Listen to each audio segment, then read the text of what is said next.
Sexta-feira, 23 de maio de 2025. O governo brasileiro, o Judiciário e o Congresso começaram um movimento em defesa do ministro do STF, Alexandre de Moraes, ameaçado de sanções pelos Estados Unidos. Durante uma audiência no Congresso nesta semana, o secretário americano de Estado, Marco Rubio, defendeu a aplicação de punições ao ministro por causa de uma suposta violação dos direitos humanos. Moraes poderia ter as contas e os bens bloqueados em território americano e ficaria proibido de entrar nos Estados Unidos. Marco Rubio e outros parlamentares republicanos alegam que o Brasil estaria vivendo um alarmante declínio dos direitos humanos, citando supostos episódios de censura generalizada e perseguição política contra a oposição, jornalistas e cidadãos comuns. As inscrições para o concurso público de cargos administrativos da Polícia Federal se encerram às 6 da tarde de hoje. São oferecidas 192 vagas com remuneração inicial de até R$11 mil. Segundo o edital, o prazo terminaria na terça-feira, mas houve prorrogação por causa de uma instabilidade no sistema. Os interessados devem acessar o site do Sebrasp, que é a banca organizadora do processo seletivo. Uma frente fria que avança pelo Sudeste vai colocar fim ao veranico que deixou as temperaturas acima da média nos últimos dias em boa parte do país. Os meteorologistas afirmam, no entanto, que o frio mais intenso deve chegar apenas na terça-feira que vem. No domingo, a temperatura volta a subir, segundo a Climatempo. O presidente dos Estados Unidos, Donald Trump, afirmou que uma grande troca de prisioneiros de guerra foi concluída entre a Rússia e a Ucrânia. Já uma fonte militar ucraniana afirmou à agência de notícias Reuters que o processo ainda está em andamento. Os países negociavam até a quinta-feira a troca de 1.000 prisioneiros de cada lado. A Rússia ainda não se pronunciou sobre o assunto. Os países estão em guerra desde fevereiro de 2022. No horário de Brasília, 9h05.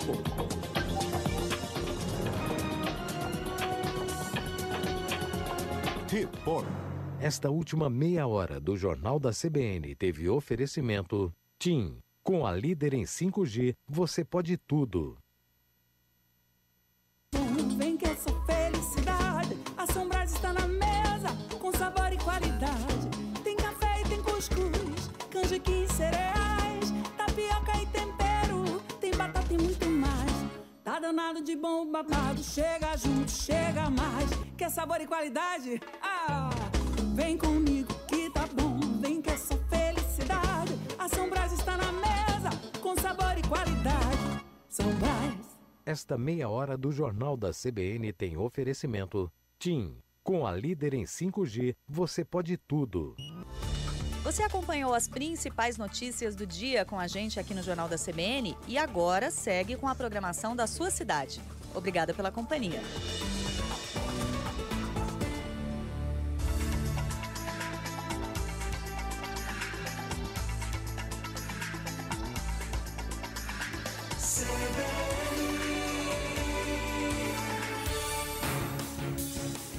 Rádio CBN, ZYC 980, FM 101,7 MHz, João Pessoa, Paraíba. 97.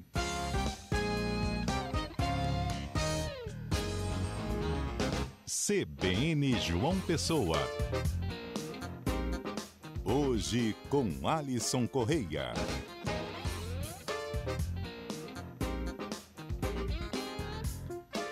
Olá, bom dia para você. Hoje é sexta-feira, dia 23 de maio de 2025. Eu sou Alisson Correia, faço companhia hoje para você aqui no CBN João Pessoa. Começa agora, hein? Começando agora o CBN João Pessoa com as principais informações da Paraíba no seu rádio. Muito obrigado pela sua companhia aqui em 101,7 ou também na internet em qualquer lugar do mundo no site cbnparaíba.com.br. Lá tem as imagens para você conferir tudo o que acontece aqui no nosso estúdio.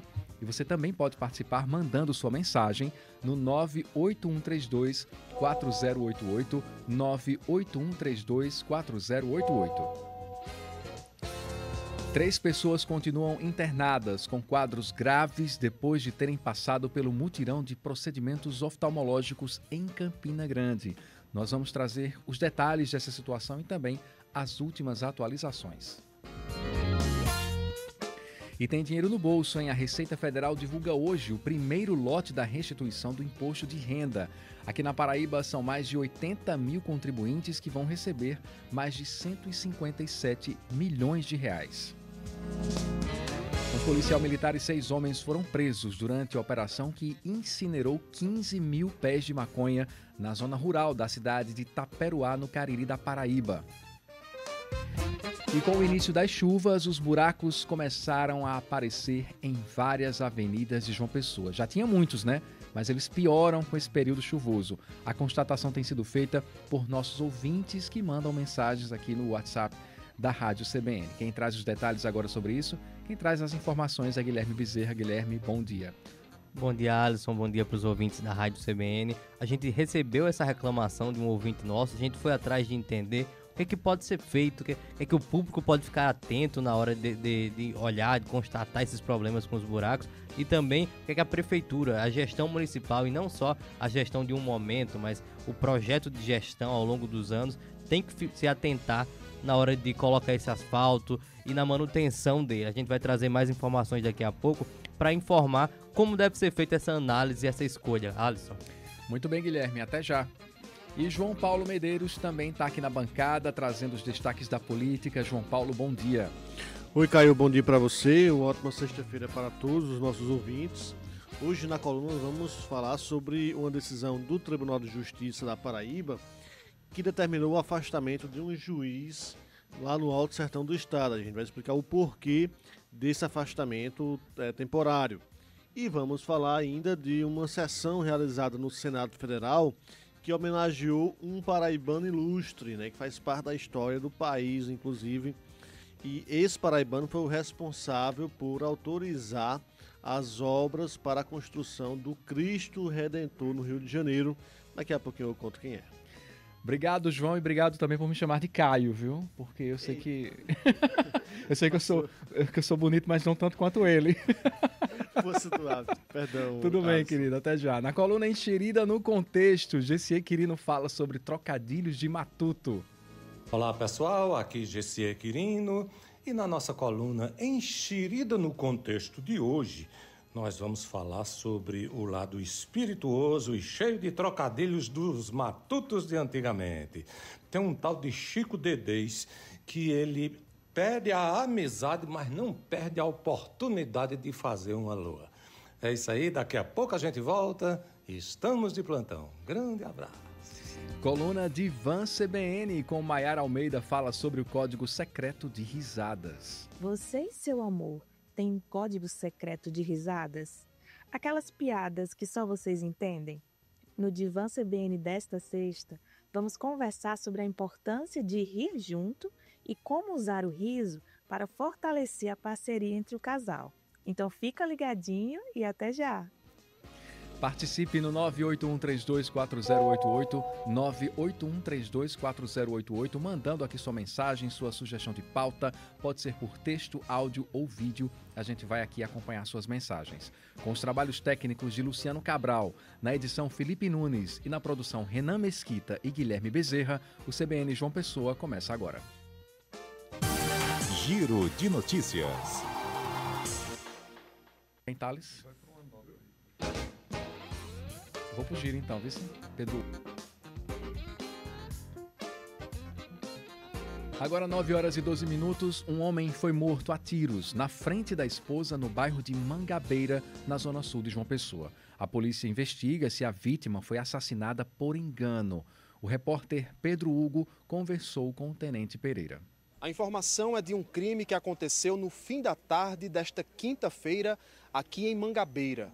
Um piscineiro identificado como Alain Estevão da Silva, de 27 anos, foi morto a tiros em frente a uma escola estadual, enquanto estava com a esposa aguardando o filho que chegava em um ônibus escolar. Segundo informações da própria esposa da vítima, estava o casal aguardando o filho que viria num ônibus escolar, filho de 7 anos. Aqui no local, parou um carro preto, vidro fumê, desceram 2 homens e efetuaram vários disparos de arma de fogo contra a vítima, que caiu ao solo. A polícia foi chamada e fez o isolamento local para que seja feita devidamente a perícia. Alain era cristão evangélico e eu conversei com um membro da igreja que ele participava, que disse que Alain era muito trabalhador e assíduo na comunidade. Alain era um rapaz super do bem, esforçado, dedicado. Ele trabalhava como piscineiro, né? Ele era do trabalho da casa para o trabalho, do trabalho para a igreja, da igreja para a casa. Um rapaz presente, né? E aconteceu essa fatalidade. A suspeita é que ele possa ter sido confundido com algum integrante de facção criminosa. A investigação agora tenta averiguar se foi realmente um caso de engano ou se existe um outro motivo por trás desse crime. 9h14, um policial militar e 6 homens foram presos durante a operação que incinerou 15 mil pés de maconha na zona rural da cidade de Taperoá, no Cariri da Paraíba. Esse caso aconteceu na tarde de ontem. O repórter Arthur Lira tem as informações. Isso aconteceu ontem na cidade de Taperoá, na região do Cariri paraibano. Foi uma operação que ela começou a ser investigada pela Polícia Civil em Juazeirinho, da Delegacia Seccional de Juazeirinho, mas para a ação, a operação contou com o apoio da DRACO, que é a Delegacia de Repressão ao Crime Organizado da Polícia Civil aqui na Paraíba. As informações que foram confirmadas é que, primeiro, a polícia conseguiu localizar uma plantação com aproximadamente 15 mil pés de maconha e nesse local 3 pessoas foram encontradas, né, trabalhando diretamente com essa plantação. Uma amostra dessa plantação foi encaminhada para a delegacia e para a perícia e também a essas 3 pessoas que já foram conduzidas de imediato. Só que a operação continuou e durante a tarde a Polícia Civil confirmou a prisão também de um policial militar na região de Taperoá. Ele foi preso e ficou constatado, pelo menos até esse momento da investigação, que esse policial militar ele seria um dos responsáveis por essa plantação no Cariri paraibano. A informação de que ele é policial militar foi confirmada pela própria corporação, que inclusive destacou que ele é um policial da ativa, não é um policial afastado nem reformado, é um policial da ativa e que é suspeito de envolvimento aí nessa plantação. E com a continuidade das investigações, já na parte da noite, outras 3 pessoas também acabaram sendo presas, mas a polícia ainda não conseguiu esclarecer qual o envolvimento delas em relação a essa plantação de maconha, né? Os presos foram encaminhados aqui para a Central de Polícia Civil de Campina Grande. Uma parte do material foi apreendida porque deve passar por perícia para se formarem as evidências. Já o restante da plantação vai ser destruída, né, em uma operação posterior encaminhada pela Polícia Civil. Agora 9h16, a Receita Federal divulga hoje o primeiro lote da restituição do imposto de renda. Aqui na Paraíba, mais de 82 mil contribuintes vão receber mais de 157 milhões de reais. Por telefone, a gente conversa agora com o contador Thales Batista. Thales, bom dia, bem-vindo e muito obrigado por conversar com a CBN. Muito bom dia, um prazer enorme estar com vocês. Thales, eu queria começar te perguntando o que de fato é a restituição e por que tem algumas pessoas que são restituídas e tem outras que têm que pagar o imposto de renda. Bom, a restituição, ela se caracteriza através de alguns contribuintes terem sofrido retenções na fonte ao longo do ano calendário, né, ao longo do ano passado. Então, aquelas pessoas que geralmente trabalham com carteira assinada, que têm rendimentos acima de R$ 2.500 por mês, elas sofrem uma retenção na fonte. Então, essa retenção na fonte, ela, dependendo da configuração do cálculo, ela tem saldo a restituir, porque pagou mais do que deveria, de acordo com a tabela progressiva. Então, são basicamente essas pessoas que têm uma possibilidade de ter a restituição.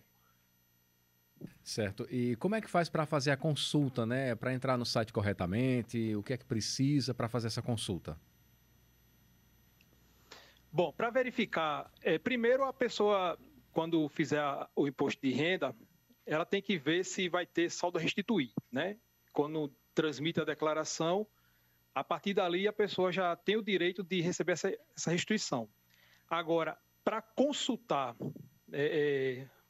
quando é que vai receber, a Receita Federal ela divulga cronogramas de lotes de restituição, né? Hoje por exemplo, dia 23 de maio, já começa a consulta ao primeiro lote de restituição, que vai ser pago dia 30 de maio. Né? Então, mês a mês, a Receita divulga esse calendário, né, do lote, e a pessoa consulta pelo link específico de consulta a lote de restituição. E lá ela consulta, né? É claro que vai depender também de quando ela transmitiu a declaração, porque se ela transmitiu no começo, ela tende a receber mais rápido. Se deixou para transmitir perto do fim do prazo, tende a receber nos últimos lotes. E quem foi priorizado pela Receita, né? Quem são as pessoas que ficam na prioridade? São aquelas pessoas que têm a partir de 80 anos de idade, essas estão no grupo prioritário. Aquelas pessoas que são portadores de deficiência e moléstia grave, e o pessoal do magistério, os professores, né? Aqueles que têm uma maior fonte de renda vindo do magistério. Esses estão no grupo prioritário pela Receita Federal.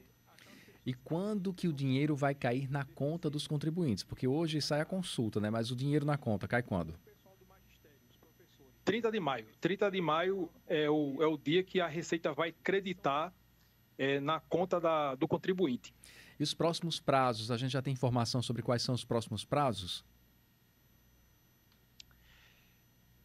A Receita Federal, ela sempre paga no último dia útil de cada mês, né? Então, o próximo cronograma, ele vai ser dia 30 de junho, né? E a consulta ao lote vai ser uma semana antes, né? No dia 30 de julho, vai sair o terceiro lote e a consulta uma semana antes. Então, é sempre no último dia útil de cada mês, com a consulta ao lote uma semana antes do crédito.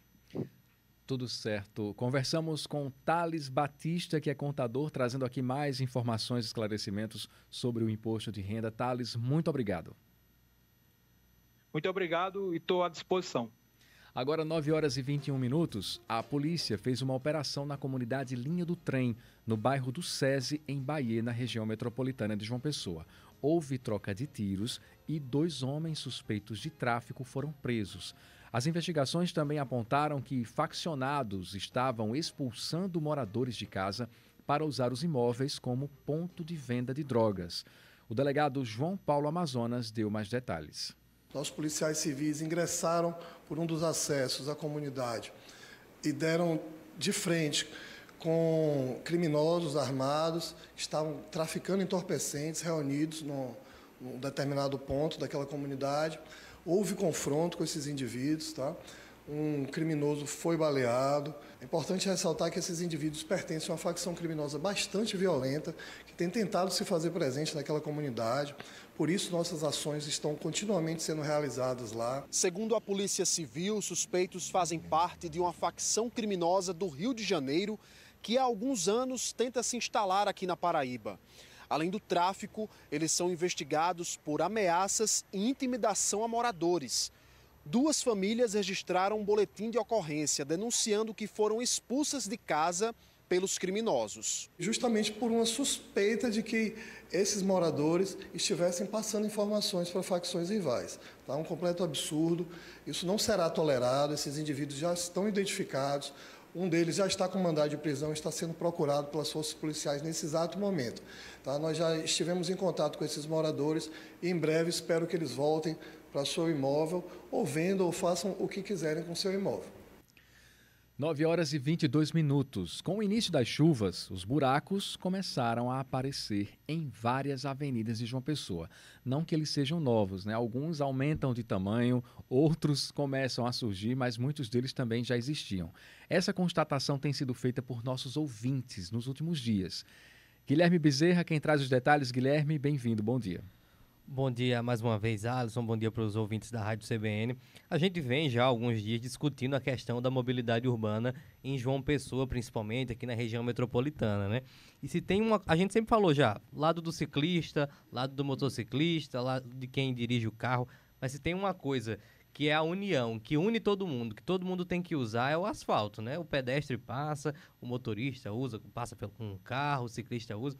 Então todo mundo tem percebido sobre os buracos que têm aparecido em avenidas aqui de João Pessoa. e principalmente quem está passando todos os dias e quem passa o dia inteiro no trânsito. É o caso do Darcio Oliveira, ele é motorista e ele mandou uma mensagem para a gente falando sobre o que é que ele tem visto e acompanhado nas andanças pelas ruas de João Pessoa. Um problema sério, viu? A falta de infraestrutura aí na periferia em especial, né? Porque quando a gente fala em João Pessoa tem que falar em duas cidades, né? Tem a da periferia e tem a da praia, né? O setor da praia são bem diferentes assim, né? Em relação à infraestrutura, né?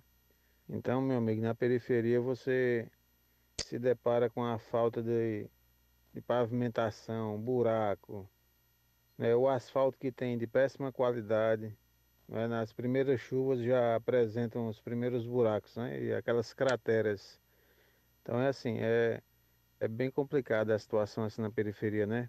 Tem ruas, meu amigo, que não tem pavimentação nenhuma, é na lama ainda. Você atravessa rios, até chegar até o destino, né? Pois é, e essa questão dos buracos que vão se abrindo, é claro, a gente passou por um período, está passando por um período chuvoso aqui não só na capital, mas no litoral paraibano principalmente. Então, esse mês de maio já bateu um recorde histórico para o que é esperado do mês em João Pessoa. A gente falou muito sobre isso aqui, tem falado no CBN de João Pessoa. Agora, a chuva contribui com a questão dos buracos e a gente vai falar daqui a pouco sobre ações que vão tentar consertar esses danos, mas a qualidade que é usada na construção e na criação desse asfalto também influencia. E quem é o responsável por cuidar, fazer manutenção, zelar desse asfalto são os municípios. Aqui em João Pessoa, a Prefeitura Municipal de João Pessoa. E é sobre isso que eu conversei com o professor Marcelo Bispo, ele é de gestão pública, e ele me explicou um pouco sobre as questões de responsabilidade e fatores que podem levar ao desgaste desse asfalto. A responsabilidade pelo calçamento das ruas é do município, né? Então, por conta da prefeitura. Existem padrões, né, para fazer esse tipo de serviço, e aí, em geral, as prefeituras têm equipes de engenharia que vão lá dar as diretrizes, né, as condições nas quais devem ser contratadas as empresas para poder fazer o serviço. Existe um desgaste do calçamento, do asfaltamento, ele acontece, e quando tem essas épocas de chuva, eles são acelerados, e aí os buracos começam a aparecer. Por outro lado, também é possível que esse processo de aceleramento de buracos seja em razão tanto da má execução do serviço ou, eventualmente, da qualidade do material utilizado para a realização do serviço. E aí, esses problemas que acontecem nas cidades são muito complexos, né? Porque eles estão sempre conectados. A gente sempre aqui, Alisson, discute muito sobre problemas na cidade e a gente percebe como uma coisa acaba influenciando várias outras coisas na vida da população. Foi sobre isso que eu conversei também com o professor Marcelo. Ele comentou sobre como o asfalto, só o fato de abrir esse buraco no asfalto pode influenciar em outras coisas na vida da cidade. Com mais buracos na cidade, você tem mais riscos de acidentes, de trânsito, né? A gente tem problema de manutenção nos carros, problema inclusive para pedestres, que eventualmente, se tiver uma rua alagada, não vê um buraco, também pode acontecer um acidente. E isso tudo atrapalha a mobilidade urbana, né, e gera custos para as pessoas. Em geral, o que a gente vê na maioria das cidades é que essa administração ela não é feita, ou prioritariamente feita, da periferia para o centro, que eu digo, né? Então, o que acontece é que você tem exemplos de locais, e isso aconteceu recentemente em João Pessoa, por exemplo, de você tirar calçamento de um lugar que estava calçado e você ainda não ter calçamento em um conjunto de bairros e ruas periféricos da cidade. E aí um dos pontos que eu conversei com o professor Marcelo foi como, no fim das contas, o problema do calçamento, dos asfaltos, são problemas técnicos que têm que ser resolvidos por um departamento de engenharia, etc. Mas são problemas políticos também, porque a decisão, no fim das contas, é de uma gestão eleita, uma gestão política. E aí, o caminho para que o público possa participar mais dessas decisões e estar ciente do que está acontecendo em relação à licitação de empresa, licitação de material, é a maior transparência dos órgãos públicos. Existe toda uma política pública para que os municípios sejam mais transparentes, na execução dos seus orçamentos, né? Então, supostamente você deveria conseguir entrar no site da prefeitura para você conseguir ver, por exemplo, como está o processo, tanto de recapeamento das ruas, como de manutenção dessas ruas, né? De buraco. E como é que faz as operações que popularmente a gente chama de tapa-buraco. E aí lá você tem esses processos licitatórios e tudo mais. Em nome da transparência, justamente que a gente está discutindo, a gente foi conversar com a Secretaria de Infraestrutura de João Pessoa para entender se tem algo sendo feito em relação a isso, por causa dessa demanda, principalmente depois da chuva. O que eles me contaram foi que a operação tapa-buraco, como é chamada, é feita todos os dias, de acordo com a CEINFRA, em diversos bairros aqui da cidade. E esse período de chuva, naturalmente, eles recebem mais demandas para tapar esses buracos. De acordo com a Secretaria, são mais de 800 solicitações por mês para que o tapa-buraco aconteça e que está acontecendo todo dia.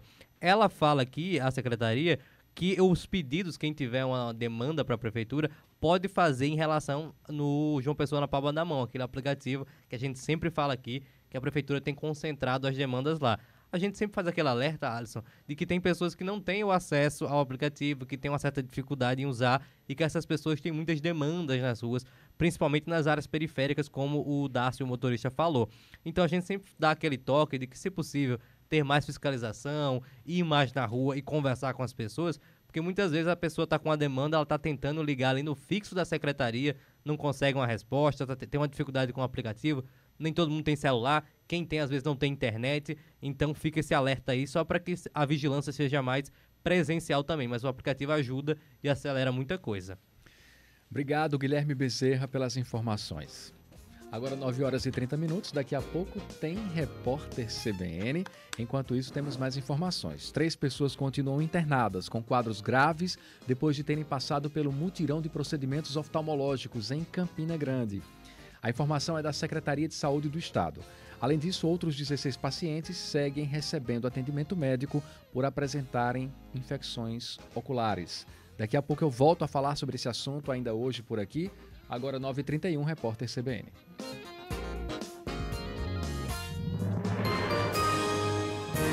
Repórter CBN.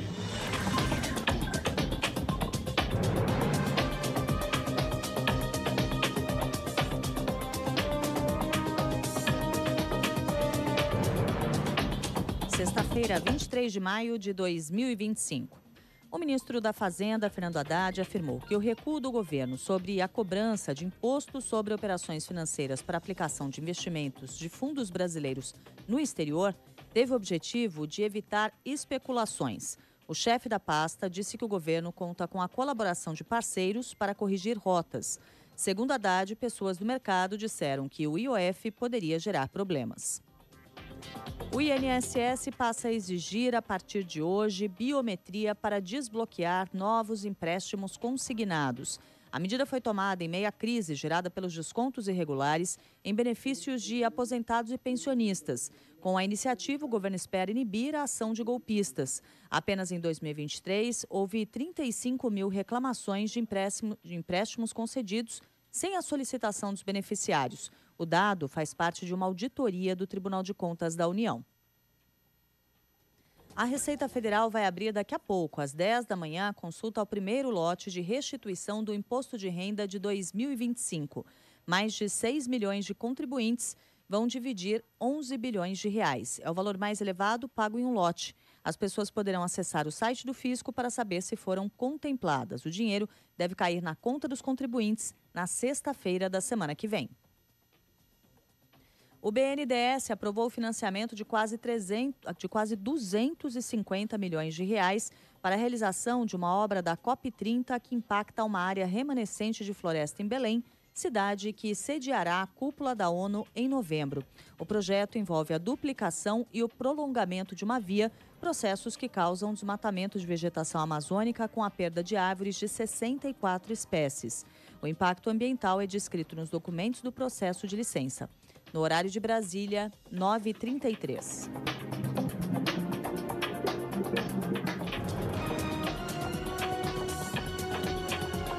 Repórter CBN. As principais notícias do dia, a cada meia hora.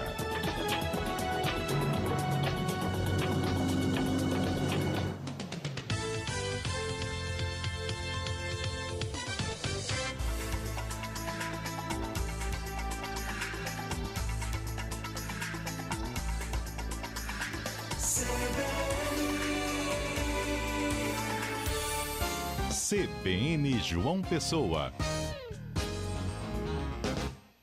9h34. Política.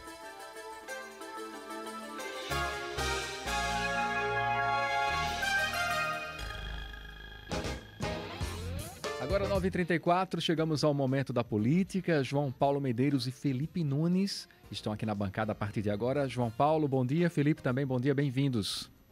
Bom dia, bom dia. Oi, bom dia a todos.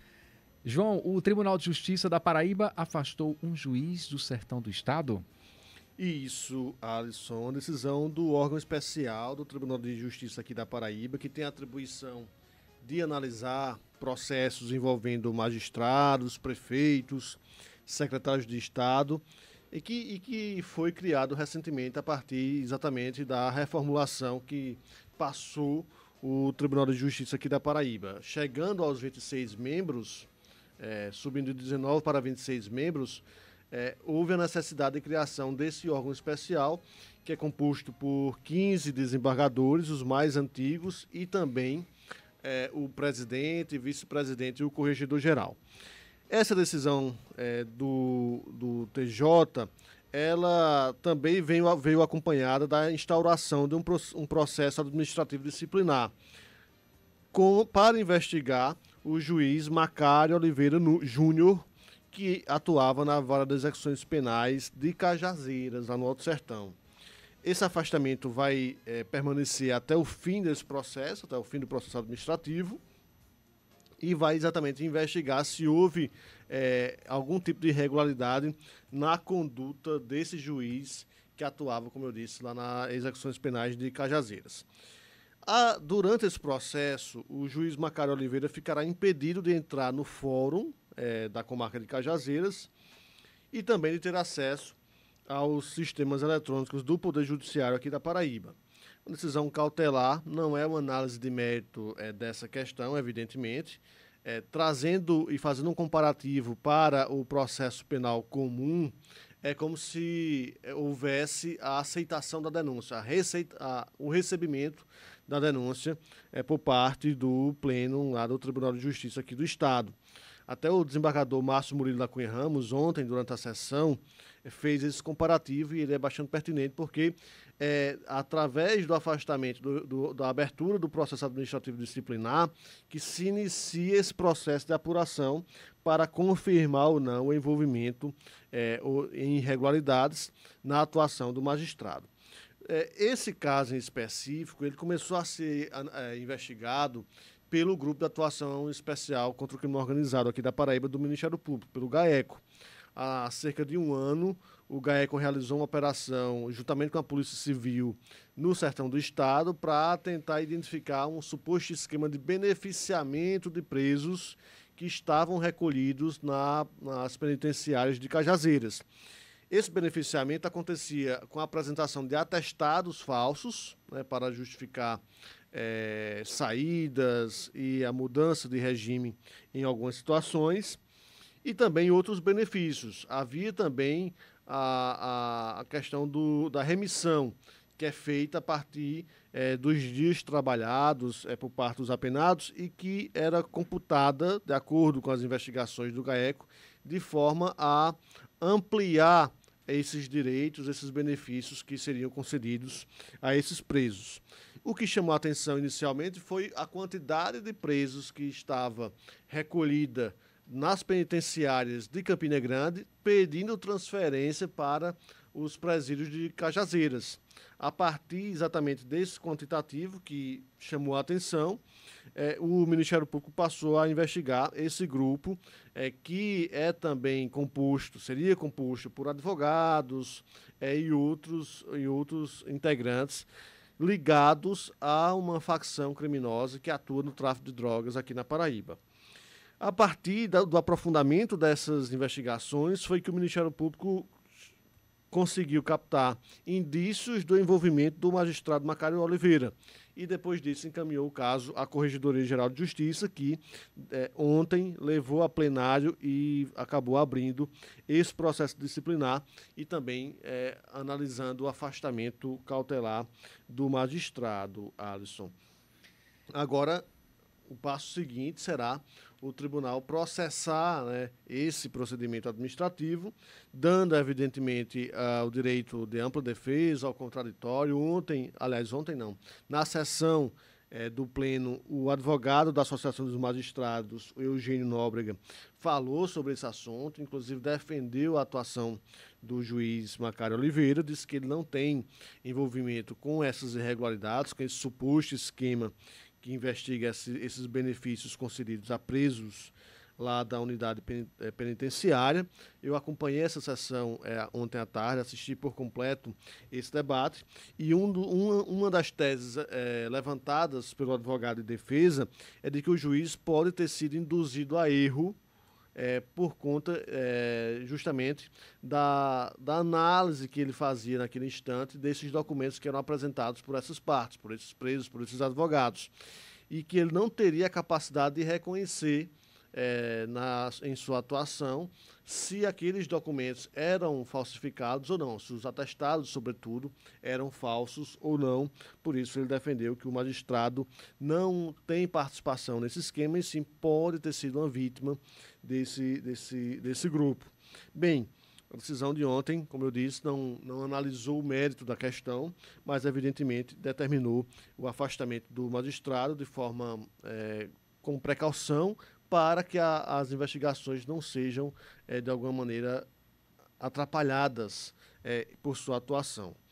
E, durante esse julgamento, o desembargador Leandro dos Santos, que é o Corregedor-Geral de Justiça, lembrou da gravidade desses indícios que são apontados em torno da atuação do juiz Macário Oliveira. Por isso, ele defendeu a necessidade de afastamento do cargo diante também da gravidade dessa conduta e, de fato, algo se confirmado mais à frente, algo muito sério, muito grave, um suposto envolvimento de um magistrado com um grupo ligado a uma facção criminosa que atua no tráfico de drogas, que atua dentro dos presídios da Paraíba e que, claro, não pode ter, além de todos os apoios, tecnologias, organização que já mantém, não pode ter, claro, a colaboração de agentes públicos. Isso, tem que ser investigado e a gente vai seguir acompanhando esse caso, né, João? E ontem o prefeito Bruno Cunha Lima transmitiu o cargo para o vice. Isso, um evento que aconteceu ontem lá no Palácio do Bispo, em Campina Grande. Bruno tirou licença por 5 dias, viajou ontem mesmo para Brasília, passará esses próximos 5 dias em Brasília, cumprindo uma agenda administrativa, me parece hoje à tarde, e também uma agenda particular, vai participar, entre outros momentos, do aniversário de 15 anos da filha do ex-senador Raimundo Lira. Conversei com o prefeito Bruno Cunha Lima ontem, ele me confidenciou que um dos eventos particulares que ele participará será o aniversário da filha do ex-senador Raimundo Lira. E aí, diante desse afastamento, ele decidiu transmitir o cargo para o vice-prefeito de Campina Grande, Alcido Vilarim, que é do partido Podemos, mesmo partido do ex-prefeito Romero Rodrigues. Não precisaria ter transmitido o cargo, do ponto de vista da legislação, não há uma obrigatoriedade diante desse prazo de 5 dias, mas ainda assim, o prefeito Bruno Cunha Lima fez esse gesto muito na perspectiva de um ato mais político, né, na direção do vice Alcido Vilarim. Isso porque, no primeiro mandato, o Bruno teve muitos problemas em termos de relacionamento, de articulação política com sua base. Teve problemas com o então vice-prefeito de Campina, Lucas Ribeiro, após o rompimento do grupo de Lucas com a gestão municipal. Teve problemas com o presidente da Câmara de Vereadores, que era um aliado no início da gestão e depois passou a ser um adversário, Marinaldo Cardoso. Inclusive, Marinaldo disputou na chapa de Johnny Bezerra, ano passado, e teve alguns problemas também, estremecimentos, com o ex-prefeito Romero Rodrigues. Nessa segunda gestão, me parece que há uma preocupação, e acertada, aliás, preocupação do prefeito Bruno Cunha Lima e do seu grupo, de evitar que essas fissuras ou que esses desentendimentos aconteçam. Talvez, por isso, ele tem optado por transmitir esse cargo, fazendo esse gesto na direção de Alcindor Vilarim, que assumirá pela primeira vez a Prefeitura de Campina Grande. Alcindor, que foi eleito vice-prefeito ano passado na chapa de Bruno. Quem está também de licença temporária é o prefeito Cícero Lucena, aqui de João Pessoa. As duas maiores cidades do estado hoje são administradas pelos vices, Alcindor Vilarim em Campina e Léo Bezerra, do PSB, aqui em João Pessoa. Cícero viajou no fim da semana passada para uma viagem internacional na Holanda, onde participa de uma agenda da Frente Nacional dos Prefeitos. Ele é um dos membros dessa Frente Nacional e, com isso, teve que passar o cargo para Léo Bezerra, que assumiu aí mais uma vez a gestão municipal durante esse período. Daí, Alisson e Felipe, a importância de todos nós termos atenção no momento de escolher nossos representantes para o Poder Executivo. No caso de governador, prefeito, porque os vices nas chapas são também muito importantes. Não apenas do ponto de vista da formatação da chapa, do espaço ocupado, da política ali, que acaba prevalecendo nessas escolhas também, mas do ponto de vista administrativo. Temos muitos exemplos de vices que assumem de forma temporária, outros que assumem de forma definitiva, e quando a gente vai votar e escolher nossos representantes para o Executivo, precisamos pensar nisso. Um caso assim que a gente lembra bastante é Dilma e Temer, né? Também, né? E outros tantos, Brasil afora. Aqui em João Pessoa já tivemos também Luciano Agra, que assumiu a prefeitura naquele instante, em tempos atrás. Enfim, são situações em que o eleitor muitas vezes olha muito para a figura de quem está na cabeça de chapa, né, do candidato a governador, do candidato a prefeito, mas esquece do vice, que também tem uma relevância muito significativa. E no caso do Senado Federal, da mesma forma. No Senado a gente sempre escolhe e observa o candidato ao Senado, mas esquece de que o Senado é um cargo majoritário, né, uma disputa majoritária, e que os candidatos têm ali os seus suplentes, que fazem parte daquela formatação também, e da mesma maneira que os vices são importantes e precisam ser observados na hora de fazer essas escolhas, do eleitor fazer essas escolhas. João, por falar nas escolhas dos vices, né, e nesse processo aí em que o prefeito confia, como você bem falou, essa transição ou transmissão do cargo, o prefeito Bruno Cunha Lima ontem justamente justificou esse gesto ao transmitir o cargo ao vice-prefeito da cidade, Alcindor Vilarim. Nós temos uma fala do prefeito, vamos ouvir o que ele disse. Mais do que o ato político, é um gesto simbólico de confiança.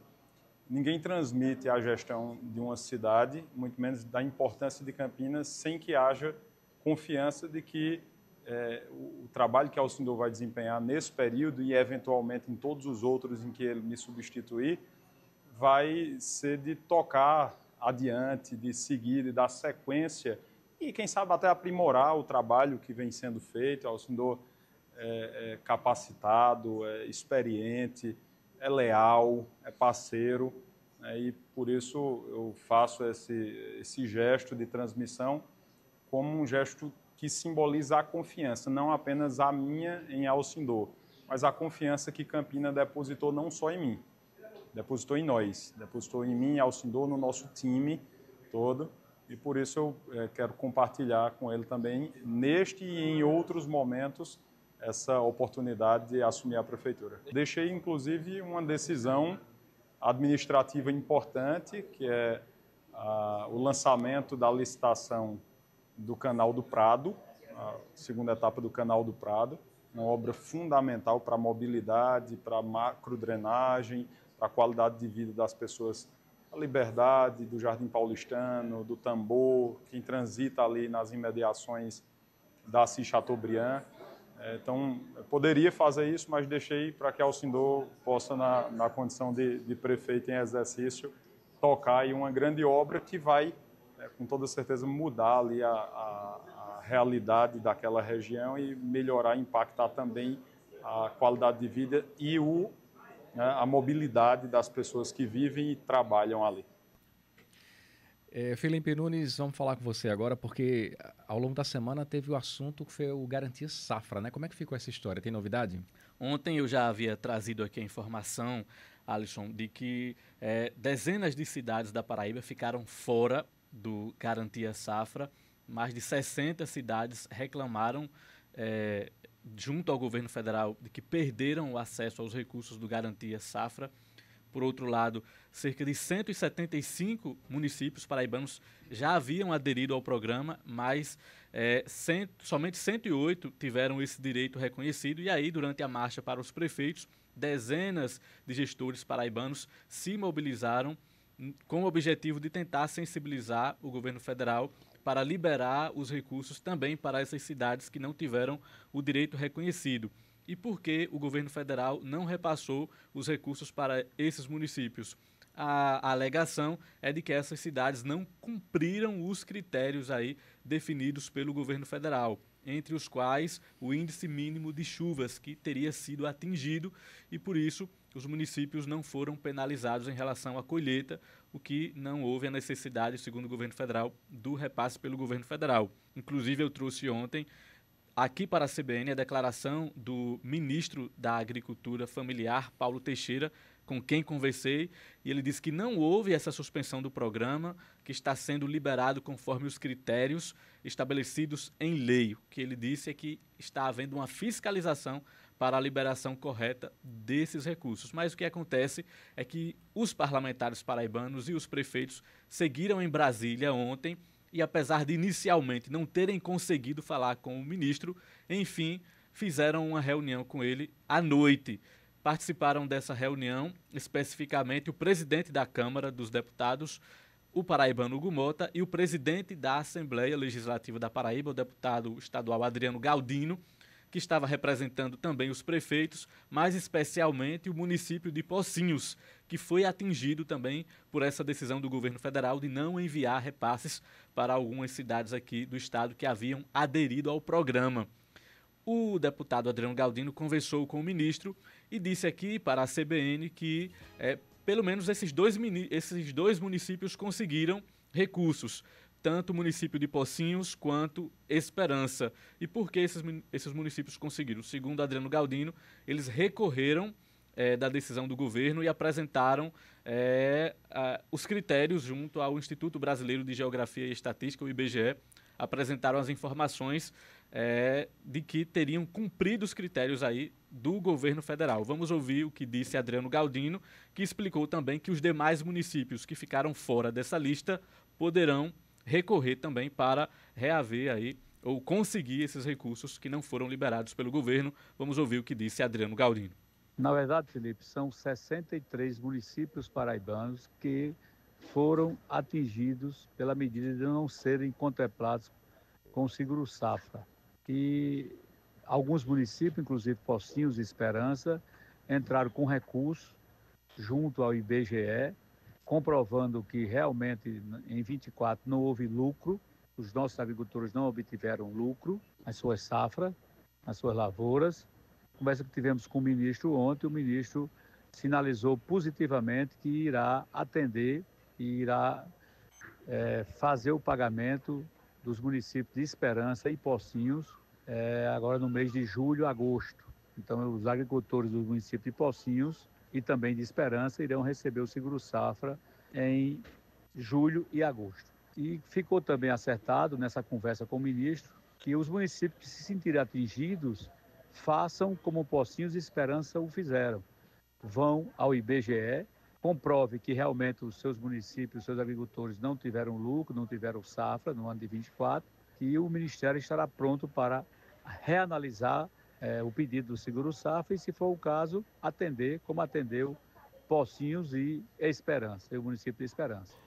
E aí o presidente da Federação das Associações dos Municípios me disseram ontem que há de fato uma necessidade, principalmente dos agricultores dessas cidades que não estão beneficiadas pelo governo federal. O que se espera de fato é que haja uma solução aí, que essas cidades possam apresentar esse recurso, como fez Pocinhos e Esperança, e que o dinheiro seja liberado. Felipe, Só Se de fato tiver eu não sei se entendi a legitimidade para isso. Você que apurou melhor para até me esclarecer isso.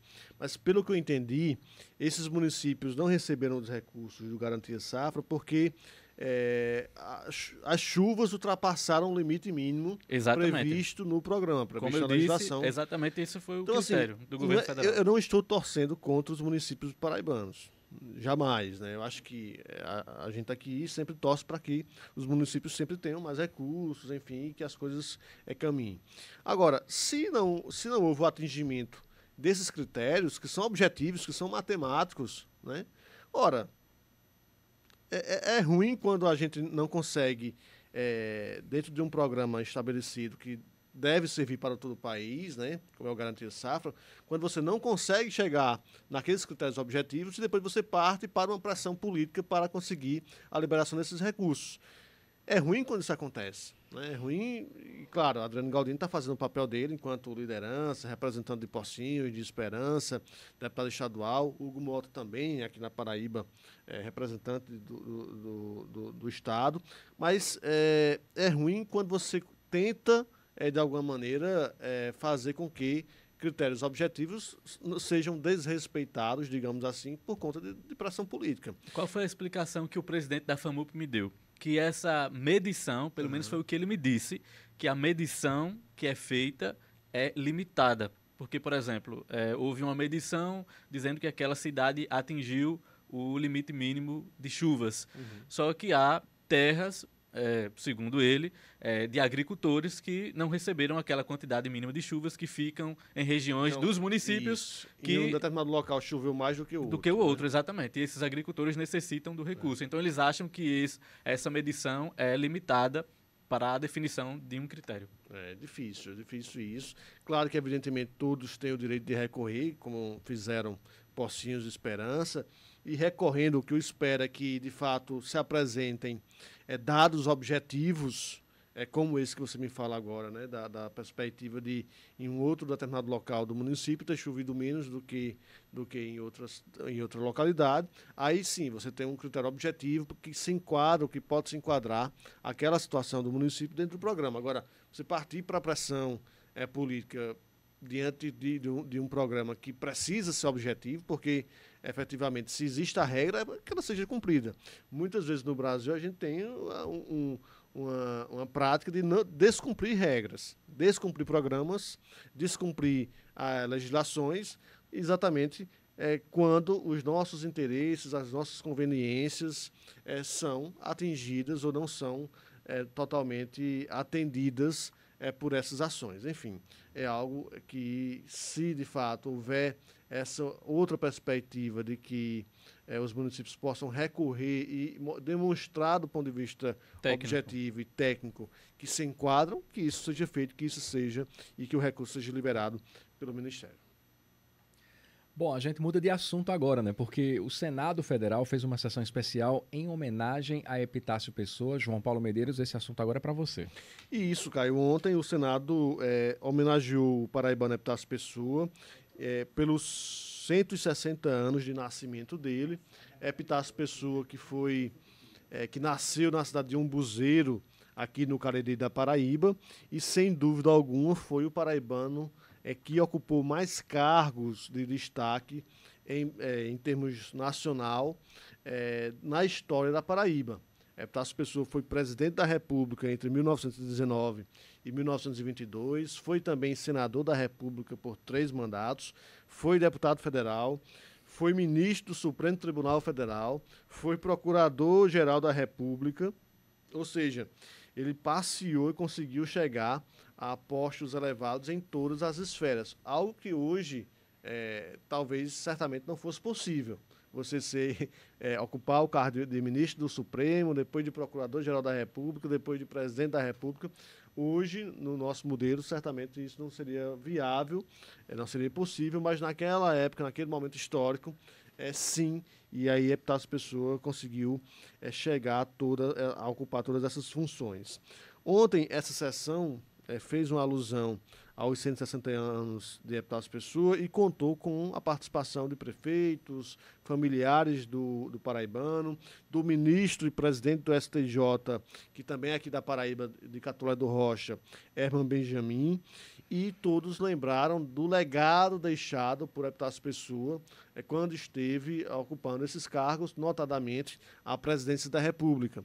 Ele ocupou a presidência num momento de instabilidade muito grande do país, onde várias revoltas populares e também militares aconteciam no Brasil naquele momento. Inclusive, algumas das revoltas militares, depois que terminaram impulsionando o Estado Novo, de 1930, com Getúlio Vargas. Mas, apesar de ter enfrentado essas dificuldades do ponto de vista político, Epitácio Pessoa ficou sempre lembrado por ter conseguido levar o país, o Brasil, a um nível de diplomacia internacional mais significativo. Ele, que era jurista também, conseguiu representar e chefiar uma delegação brasileira durante a assinatura do Tratado de Versalhes, após a Primeira Guerra Mundial, em 1919. E elevou de patamar a diplomacia brasileira com esse movimento e com outros também que foram feitos durante o seu mandato.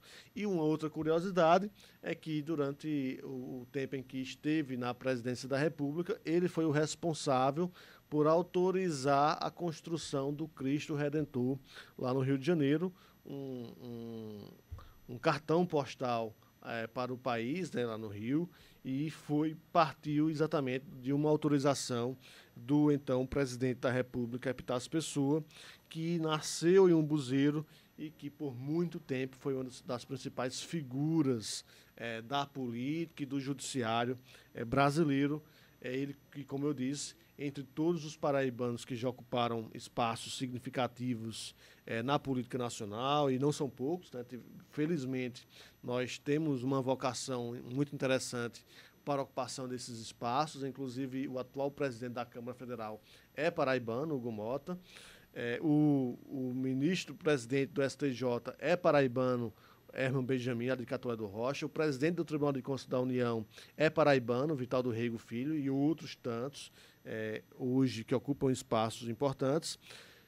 Mas Epitácio Pessoa certamente foi aquele que conseguiu chegar a mais horizontes, estando no Supremo Tribunal Federal, na Procuradoria-Geral da República, no Senado, na Câmara Federal e também na Presidência da República, o único paraibano até então que chegou a esse cargo de Presidente da República do Brasil. O único brasileiro, inclusive, né, a ocupar o posto Tantos mais cargos. alto nos 3 poderes da República. Isso. Então, Epitácio Pessoa tem essa relevância e aí recebendo essa homenagem no Senado. Agora, apesar de ter ocupado todos esses cargos, ele não conseguiu um feito que Hugo Mota conseguiu agora recentemente, que foi o de presidir a Câmara Federal e também não presidiu o Senado. Ele foi senador da República, foi deputado federal, mas não conseguiu assumir a presidência de nenhuma das casas legislativas.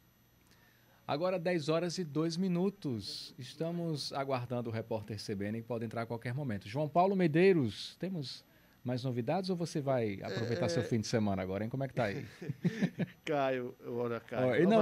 Eu vou perdoar você. Ele tá com tanta saudade de Caio hoje e tá perdoado. O Caio tá voltando semana que vem e tá tudo certo. É a força do ato. Alisson, lembrando só que esses detalhes todos vou publicar daqui a pouco lá no blog Pleno Poder, do Jornal da Paraíba. Esses detalhes dessa trajetória de Epitácio Pessoa, que foi homenageado ontem, e uma justa homenagem para alguém que deixou um legado importante na história do país, aqui da Paraíba. Epitácio Pessoa, cujos restos mortais estão enterrados aqui em João Pessoa, no Tribunal de Justiça aqui do Estado. Há um espaço ali reservado para os seus restos mortais e que sempre teve uma ligação, naquela época, forte ali com o Estado da Paraíba, apesar de ter ocupado esses espaços todos em Brasília.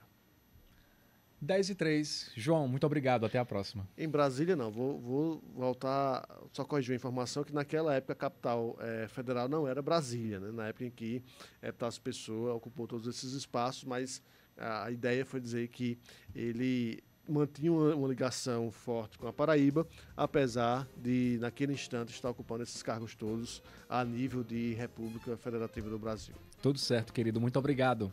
10h03.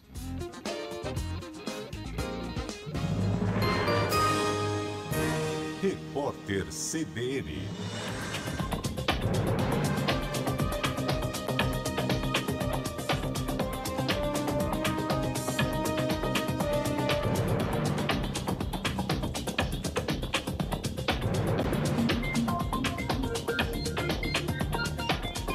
Sexta-feira, 23 de maio de 2025. O dólar comercial está em alta de 0,54%, negociado a R$ 5,69.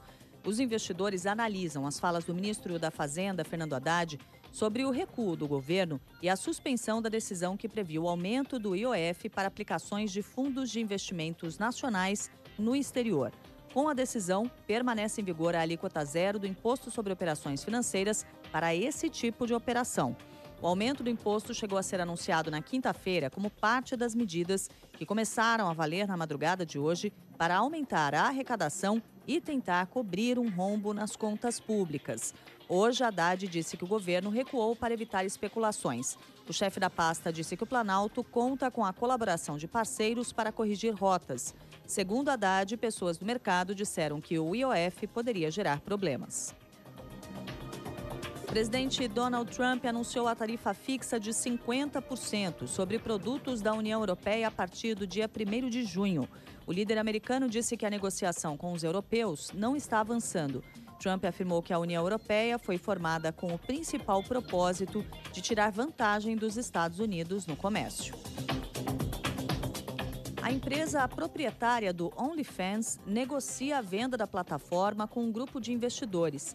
Segundo a agência de notícias Reuters, a transação deve movimentar 8 bilhões de dólares. A plataforma é impulsionada principalmente por conteúdo adulto. No horário de Brasília, 10h05.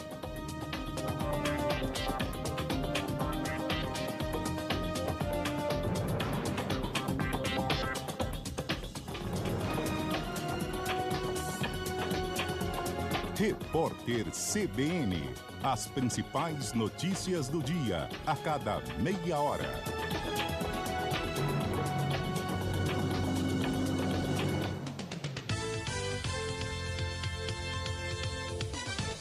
Esta próxima meia hora do CBN João Pessoa tem o oferecimento de HNSN Redditor. Precisão no cuidar.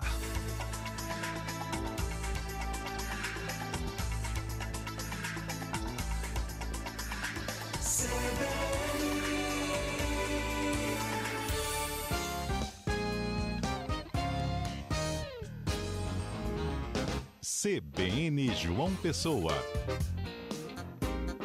Hoje com Alisson Correia.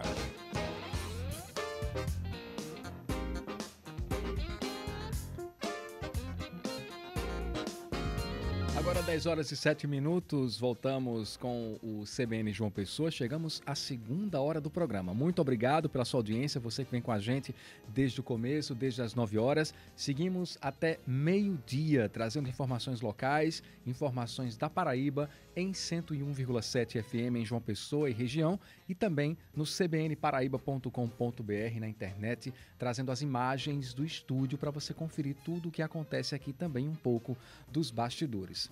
E temos participação dos ouvintes pelo WhatsApp da Rádio CBN. Você manda sua mensagem, sua sugestão de pauta pelo 98132 4088, 98132 4088. Adalberto Filho mandando uma mensagem de áudio, vamos ouvir daqui a pouco, viu, Adalberto? Muito obrigado pela sua participação.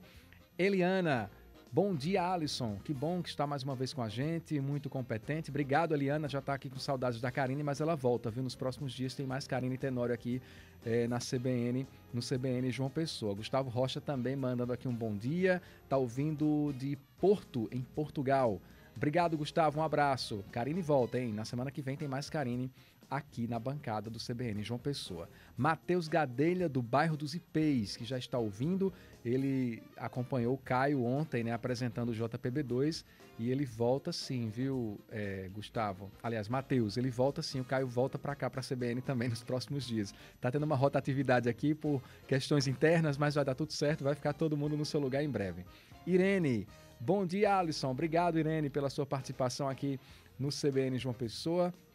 Também o Vando, de Tibiri 2, em Santa Rita, na região metropolitana, ouvindo a CBN. Antônio Davi mandou mensagem também aqui no WhatsApp, obrigado. Laércio Rodrigues, que participou bem cedo. Jamison, mandando também mensagens aqui, ouvindo a CBN em Nossa Senhora do Socorro, em Sergipe. É isso, obrigado, né? Quem escuta pelo rádio 101,7, quem também escuta pela internet no cbnparaíba.com.br.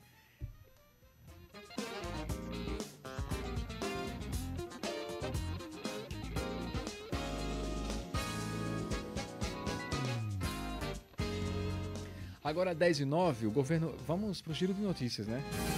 Giro de notícias.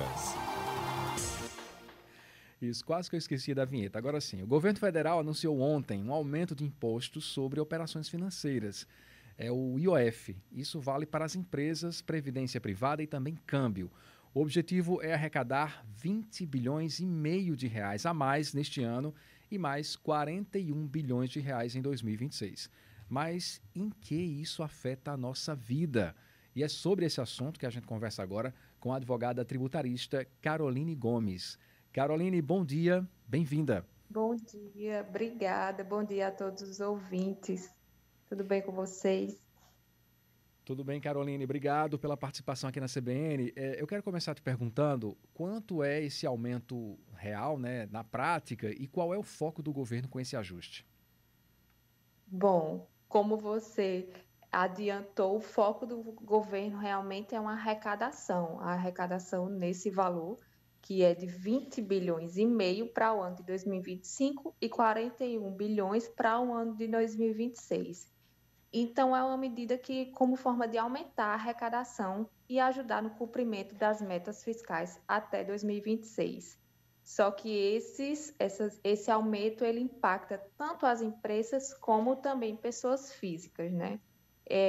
O IOF ele é um tributo federal, então ele é cobrado pelo governo sobre uma série de operações financeiras e dentre elas envolve empréstimos como crédito pessoal, câmbios, seguros, investimentos. Então, todas essas operações, ela será impactada tanto para as empresas como para as pessoas físicas.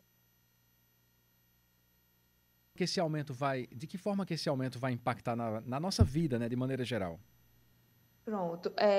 Por exemplo, pessoas que fazem compras em cartão de crédito, débito e pré-pago, compras internacionais. Então, esse percentual que incide nas compras, que era de 3,38, ele agora passou para 3,5. Então, se você compra algo por $100 em um site estrangeiro, além do valor convertido para reais, ele também vai pagar o IOF no percentual de 3,5%. Nas questões das empresas, por exemplo, vai impactar muito empresas pequenas, empresas do Simples e os MEIs, porque antes as empresas, elas na contratação de um empréstimo, o teto ao ano do empréstimo era de 1,88%. Após essa alteração, ele vai passar para 3,95%, isso para as empresas. Do Simples Nacional também há um impacto, que é de 0,88%, que agora vai passar para 1,95%.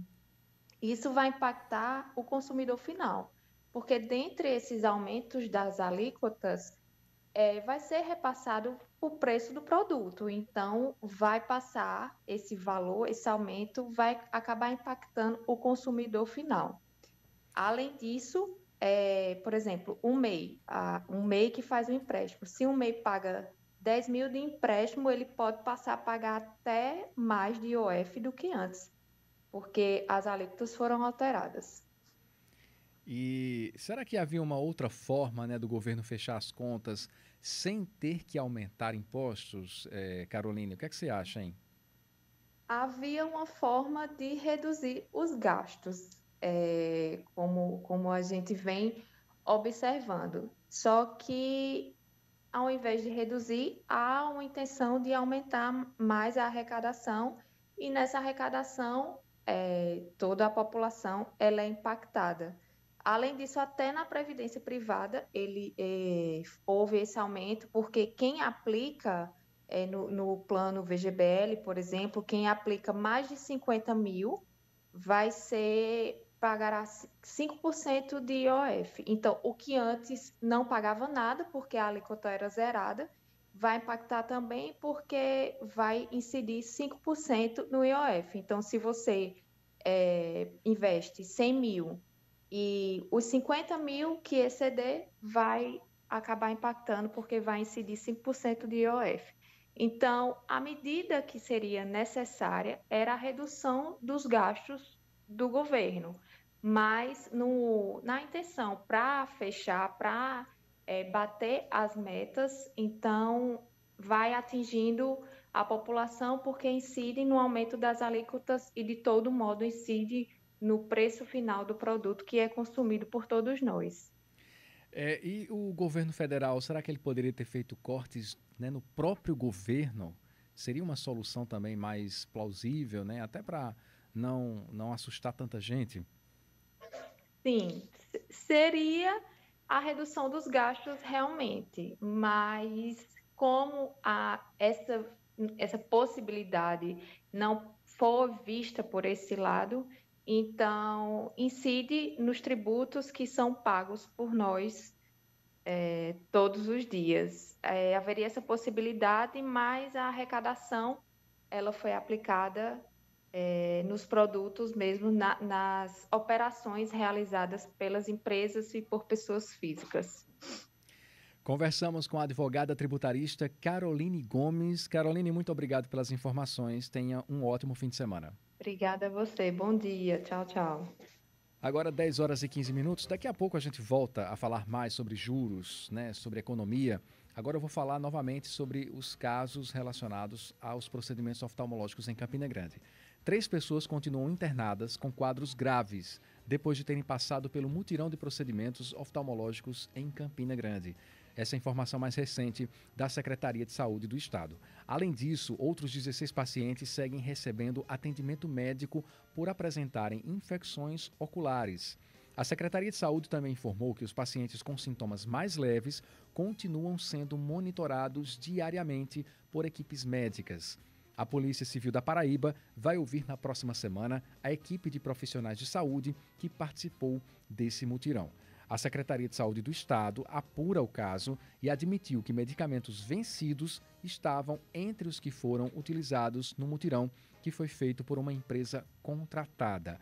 O contrato entre a empresa e a secretaria já foi encerrado e agora, né, é feita a investigação para saber se esses medicamentos vencidos que podem ter causado esses problemas com esses pacientes. A gente vai seguir acompanhando esse caso. 10 horas e 16 minutos. Tem uma informação de última hora aqui que a gente já está sabendo e que nossas equipes estão acompanhando aqui na Rádio CBN e também na TV Cabo Branco. Um assalto na Avenida Joaquim Carneiro de Mesquita, no bairro de Manaíra. E também prisão no bairro de Tambaú, talvez relacionado também com esse assalto lá em Manaíra, né? A gente já está trabalhando nesse caso, vamos trazer em breve essas informações que acabaram de chegar. Então, um assalto na Avenida Joaquim Carneiro de Mesquita, em Manaíra, aqui em João Pessoa, né? Com a ação da polícia e pelo menos 2 pessoas presas.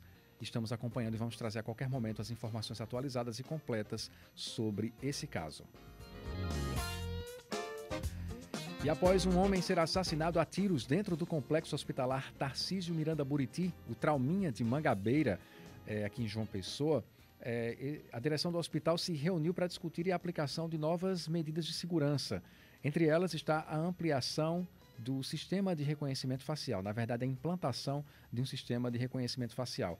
Esse caso, né, esse homicídio dentro do hospital aconteceu na madrugada de ontem. A diretoria do trauma informou que o novo sistema de câmeras vai ser responsável por visualizar todos os que entrarem no hospital em conjunto com a polícia. Isso para que haja uma identificação de pessoas com ficha criminal. Ainda de acordo com a diretoria, o hospital já conta com um sistema de vigilância 24 horas em conjunto com rondas da Guarda Civil. A diretoria do Trauminha também explicou que o complexo hospitalar já tem um sistema de segurança e também ferramentas de emergência, como um botão de pânico. Esse recurso foi utilizado durante o crime para acionar a polícia, que chegou ao local em menos de 10 minutos. Apesar disso, infelizmente, não foi suficiente para evitar a tragédia, né? De fato, é preciso que se tomem mais medidas para que haja segurança dentro dessas unidades hospitalares que muitas vezes atendem essas vítimas de casos envolvendo tráfico de drogas, né? Envolvendo essas violências, né? Nos bairros mais afastados, em áreas dominadas por facções criminosas. E aí, infelizmente, essas pessoas também feridas, muitas vezes, que vão a esses hospitais, elas continuam sendo alvos, né, de criminosos, alvos de pessoas que têm essas intenções relacionadas ao crime, e o hospital acaba também não sendo um local muito seguro. Então é preciso que realmente haja um cuidado para que essa situação não se repita, para que isso também não vire frequência nas unidades hospitalares de João Pessoa. Quem vai entrar?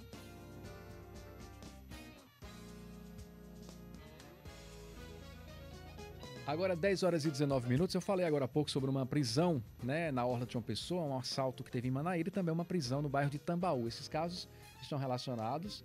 A gente vai falar daqui a pouco com a polícia, que vai trazer essas informações.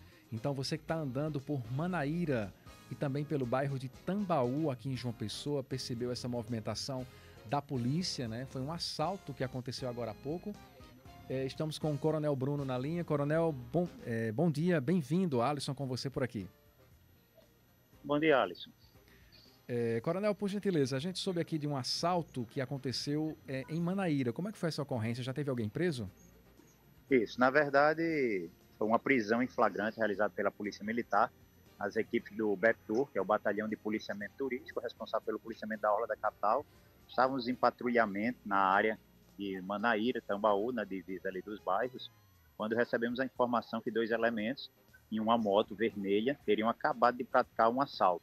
Tinha subtraído uma corrente de ouro e uma aliança. De imediato, realizamos diligências, né, um cerco policial, e conseguimos êxito em realizar a prisão dos 2 acusados em flagrante. De posse deles, eles se encontravam de uma arma de fogo, um revólver calibre 38 municiado, estavam numa moto roubada, com restrição de roubo, e foi também recuperado tanto a corrente quanto a aliança, ou seja, os pertences, né? Uma ação exitosa da Polícia Militar. 2 acusados presos, ambos são residentes do bairro São José e estão sendo encaminhados, estamos encaminhando para a Central de Flagrantes. Houve alguma troca de tiros, algum caso nessa situação, Coronel? Os acusados em fuga ainda efetuaram disparos de armas de fogo, que foi de pronto repelido pelas guarnições, né? Mas nem os acusados, nem, graças a Deus, os policiais não foram feridos, né? E foram presos e estão sendo conduzidos à Central de Flagrante, os 2 acusados, juntamente com a vítima, que vai ter os pertences recuperados. Conversamos com o Coronel Bruno, da Polícia Militar. Coronel, muito obrigado pelas informações e bom trabalho. Obrigado, estamos à disposição. Bom dia a todos os ouvintes e aos amigos aí da rádio.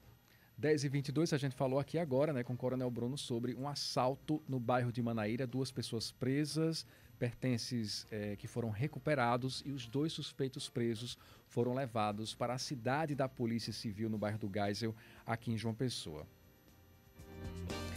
10h22, e ainda com informações policiais, um homem de 43 anos foi preso em Sousa, no sertão da Paraíba, suspeito de ter matado um idoso durante um assalto em Pará de Minas, cidade que fica no centro-oeste do estado de Minas Gerais. Esse crime aconteceu em setembro de 2024. A vítima de 60 anos foi encontrada morta dentro da própria casa com um traumatismo crânioencefálico. O objeto usado no crime não foi localizado, mas a motocicleta da vítima foi levada, o que levantou na época a suspeita de latrocínio. O suspeito é natural daqui, da Paraíba. Os investigadores passaram a monitorar possíveis conexões aqui no estado e, com o apoio da Polícia Civil da Paraíba, esse homem foi localizado e preso. Ele segue custodiado aqui na Paraíba e a transferência para Minas ainda não tem data definida. A investigação sobre o crime foi concluída e o acusado foi indiciado pelo crime de latrocínio. 10h23, estamos com o CBN João Pessoa trazendo informações de toda a Paraíba, informações de última hora e também sua participação pelo WhatsApp da Rádio CBN. Agora a gente fala sobre oportunidade para mulheres em vulnerabilidade social. Tem inscrições abertas em cursos de formação em diversas áreas, como assistente escolar, agricultor orgânico e também cuidador de idosos. É uma chance de se qualificar e mudar a realidade dessas mulheres. Agora, atenção, viu? Porque as inscrições seguem somente até hoje. A coordenadora estadual do Paraíba Tech, Adriana Cardoso, deixou um recado para a gente. Esse edital consta no site Paraíba Tech Editais. Lá vocês vão encontrar todos os pré-requisitos para as matrículas, os turnos dos cursos, e essas matrículas elas precisam ser feitas presenciais nas unidades. Temos vagas para João Pessoa, Areia, Campina Grande, Guriem, Cajazeiras e vários outros municípios. São 505 vagas. Então, convido aí vocês para que possam fazer essas matrículas até o dia 23, a gente está com o processo de matrículas abertas, e até o dia 30 para as vagas remanescentes. 10h24, tem mais informação de última hora agora. Estamos de volta aqui com o Guilherme Bezerra. Guilherme, trazendo informações importantes. Bom dia, Alisson, mais uma vez. Bom dia para os ouvintes da Rádio CBN. Nesse momento, acontece um protesto numa escola no Geisel, a escola Cônego Francisco Gomes de Lima. A gente recebeu informação mais cedo que os alunos estariam se organizando porque a situação da escola é precária, viu, Alisson? Depois de vários problemas que a escola vem enfrentando em termos de infraestrutura, eles há 2 semanas estão sem aula e recentemente foi convocado os alunos e o corpo docente da escola para que fossem transferidos as aulas por enquanto para o esquema online, para fazer as aulas virtuais, sendo que isso, de acordo com os professores e com os alunos, atrapalha muito o aprendizado e também aumenta o número de evasão escolar. A gente tem uma fala aqui da professora Tatiane, ela é uma das professoras que está envolvida com os alunos, está escutando as demandas dos alunos, e ela me explicou um pouco sobre como é que está a situação da escola. Nossa escola, acho que passou por uma reforma em 2017, que não serviu para nada, foi basicamente um reparo, e a escola está em condições horríveis, né, para os estudantes. A gente teve chuvas que pioraram a situação da escola, a escola tem muito mato, tem muito bicho, não tem refeitório. A gente teve há 2 semanas atrás os fios da escola roubados, então a escola está parada, né?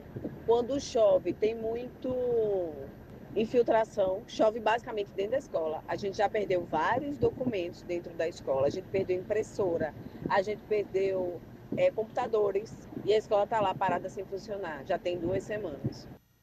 Pois é, e a ação mais recente foi isso da direção, da secretaria, querer que as aulas fossem feitas de forma online, sendo que a professora, inclusive, me disse que toda vez que isso acontece, eles perdem alunos, o número de alunos cai. E como ela falou, é uma das poucas escolas ali daquela região. Segundo ela, tem 2 escolas que atendem aquela região e a deles receberia assim, mais alunos, mais de 300 alunos. Então, um número grande que está com essa situação precária. Está acontecendo nesse momento lá no Geisel o protesto, e uma das alunas, a Beatriz Frazão, mandou uma mensagem para nós contando sobre a situação da escola também. A nossa escola está numa situação deplorável, tem muita goteira, tanto que quando a gente não está passando calor, porque não tem ventilador suficiente para todo mundo, e os ventiladores não funcionam direito, ventilam muito pouco. Quando a gente não está morrendo de calor, a gente não pode ir para a escola porque chove e alaga a escola inteira. A gente perdeu o laboratório de informática, todos os computadores pifaram, a gente perdeu os equipamentos de laboratório de química, a sala dos professores não está funcionando porque alagou dentro, o teto da secretaria está caindo, diversas colunas já estão no ferro da estrutura porque está caindo tudo, a quadra tá uma situação triste, o chão não tem mais o chão direito, a escola está toda tomada por mato, inseto, rato, um monte de bicho, a cozinha, os balcões estão descolando, as pias estão caindo, As pias também dão um choque quando chove muito. Recentemente a gente teve que ir para casa mais cedo porque o fogão simplesmente explodiu enquanto as tias faziam o almoço. E também parece que as impressoras explodiram. Tá uma situação muito triste. Olha aí, para você, Alisson, para os ouvintes da nossa CBN, uma situação que tem várias camadas. Primeiro, a desigualdade, mesmo se não tivesse sem aula presencial, a gente está falando de uma escola que não tem ar-condicionado. Os alunos não conseguem ter essa tranquilidade climática, passam esse calor, até uma diferença entre outras escolas do próprio estado, mas também, óbvio, fazendo contraste com pessoas de escola particulares, por exemplo, que têm esse conforto. Aí também tem uma questão de segurança. A última pá de terra na situação, por assim dizer, o último problema foi que bandidos roubaram a fiação da escola, que acabou dificultando as questões de infraestrutura para receber a aula lá. Que aí eles estão as 2 semanas sem a aula presencial e que agora querem ser convertidas em aulas virtuais. Então é uma questão de infraestrutura, uma questão de segurança pública, de segurança das nossas escolas, uma questão sobre igualdade social, muita coisa envolvida. A gente entrou em contato com a Secretaria de Educação do Estado faz umas 2 horas, desde o início da manhã a gente está tentando, porque a gente sabia dessa movimentação dos alunos, ainda não tivemos resposta, a gente aguarda uma resposta, porque não é para nós, é para esses alunos que estão na rua nesse momento, querendo apenas estudar, Alisson. É verdade, a gente aguarda então a posição da Secretaria de Educação do Estado da Paraíba. Guilherme, obrigado e você volta a qualquer momento se for preciso. Valeu. Agora, 10h29, o governo federal atualizou a regra de transição do programa Bolsa Família, mas eu vou falar sobre isso daqui a pouco. Então temos tempo, porque daqui a pouco tem repórter CBN, mas eu já vou falar aqui a informação para você. O governo federal atualizou a regra de transição do programa Bolsa Família. As mudanças devem começar a partir do mês que vem.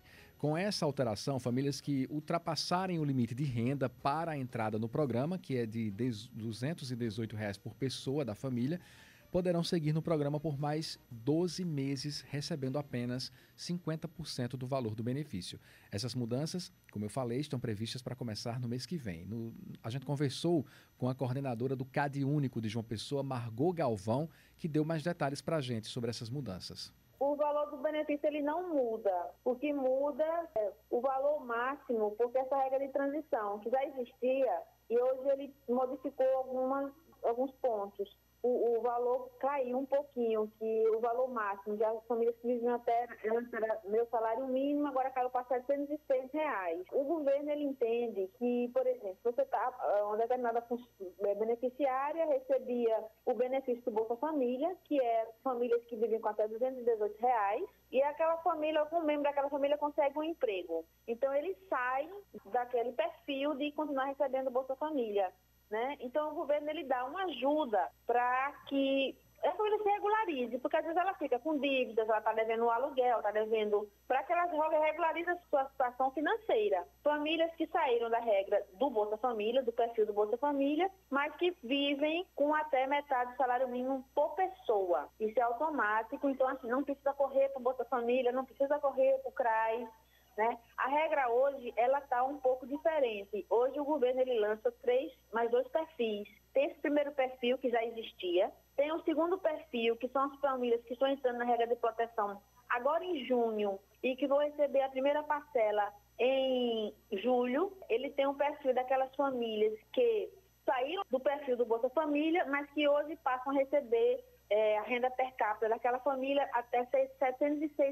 Se as dúvidas podem vir aqui no Cadastro Único, no CRAS, tirar essas dúvidas, ou pelo telefone. O nosso telefone aqui é o 3213-6122. Telefone de contato, repetindo, 3213-6122. Agora 10h32.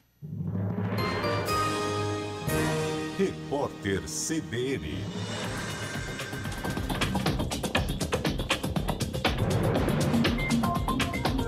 Sexta-feira, 23 de maio de 2025. O STF formou maioria para reabrir por mais 2 anos o prazo para que os poupadores prejudicados pelas perdas inflacionárias causadas pelos planos econômicos Bresser, Verão, Collor 1 e Collor 2 possam aderir ao acordo e receber a reparação.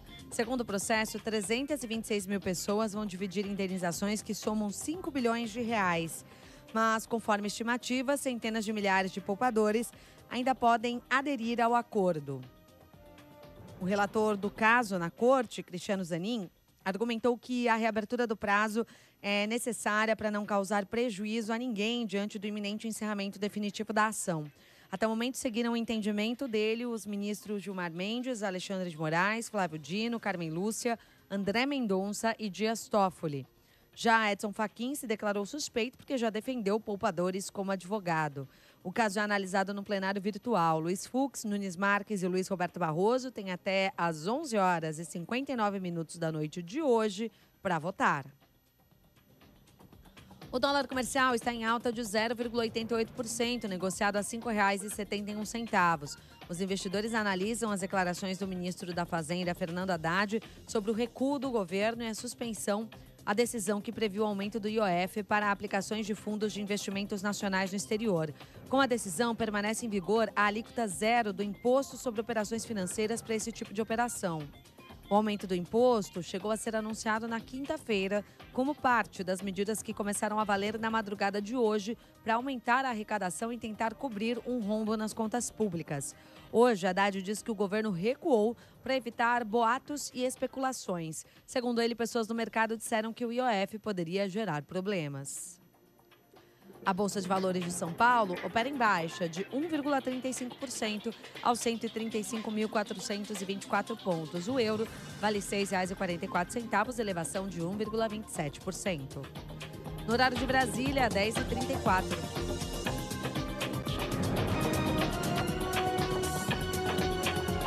Repórter CBN. As principais notícias do dia, a cada meia hora.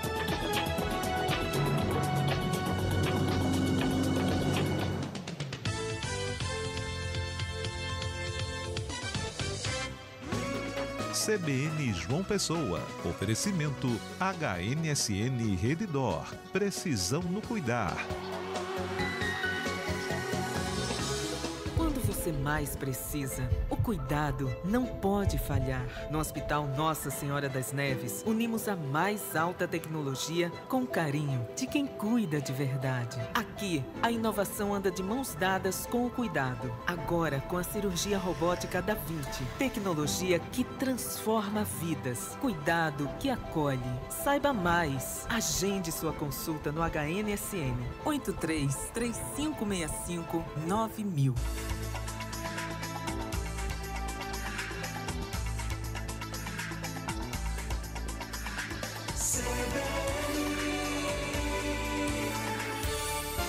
CBN João Pessoa.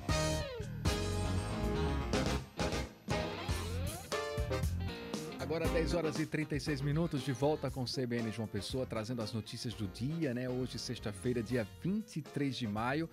E o Dia Nacional da Adoção no Brasil é celebrado em 25 de maio. A data tem o objetivo de conscientizar a sociedade sobre a importância da adoção, desmistificar preconceitos e promover também a adoção tardia.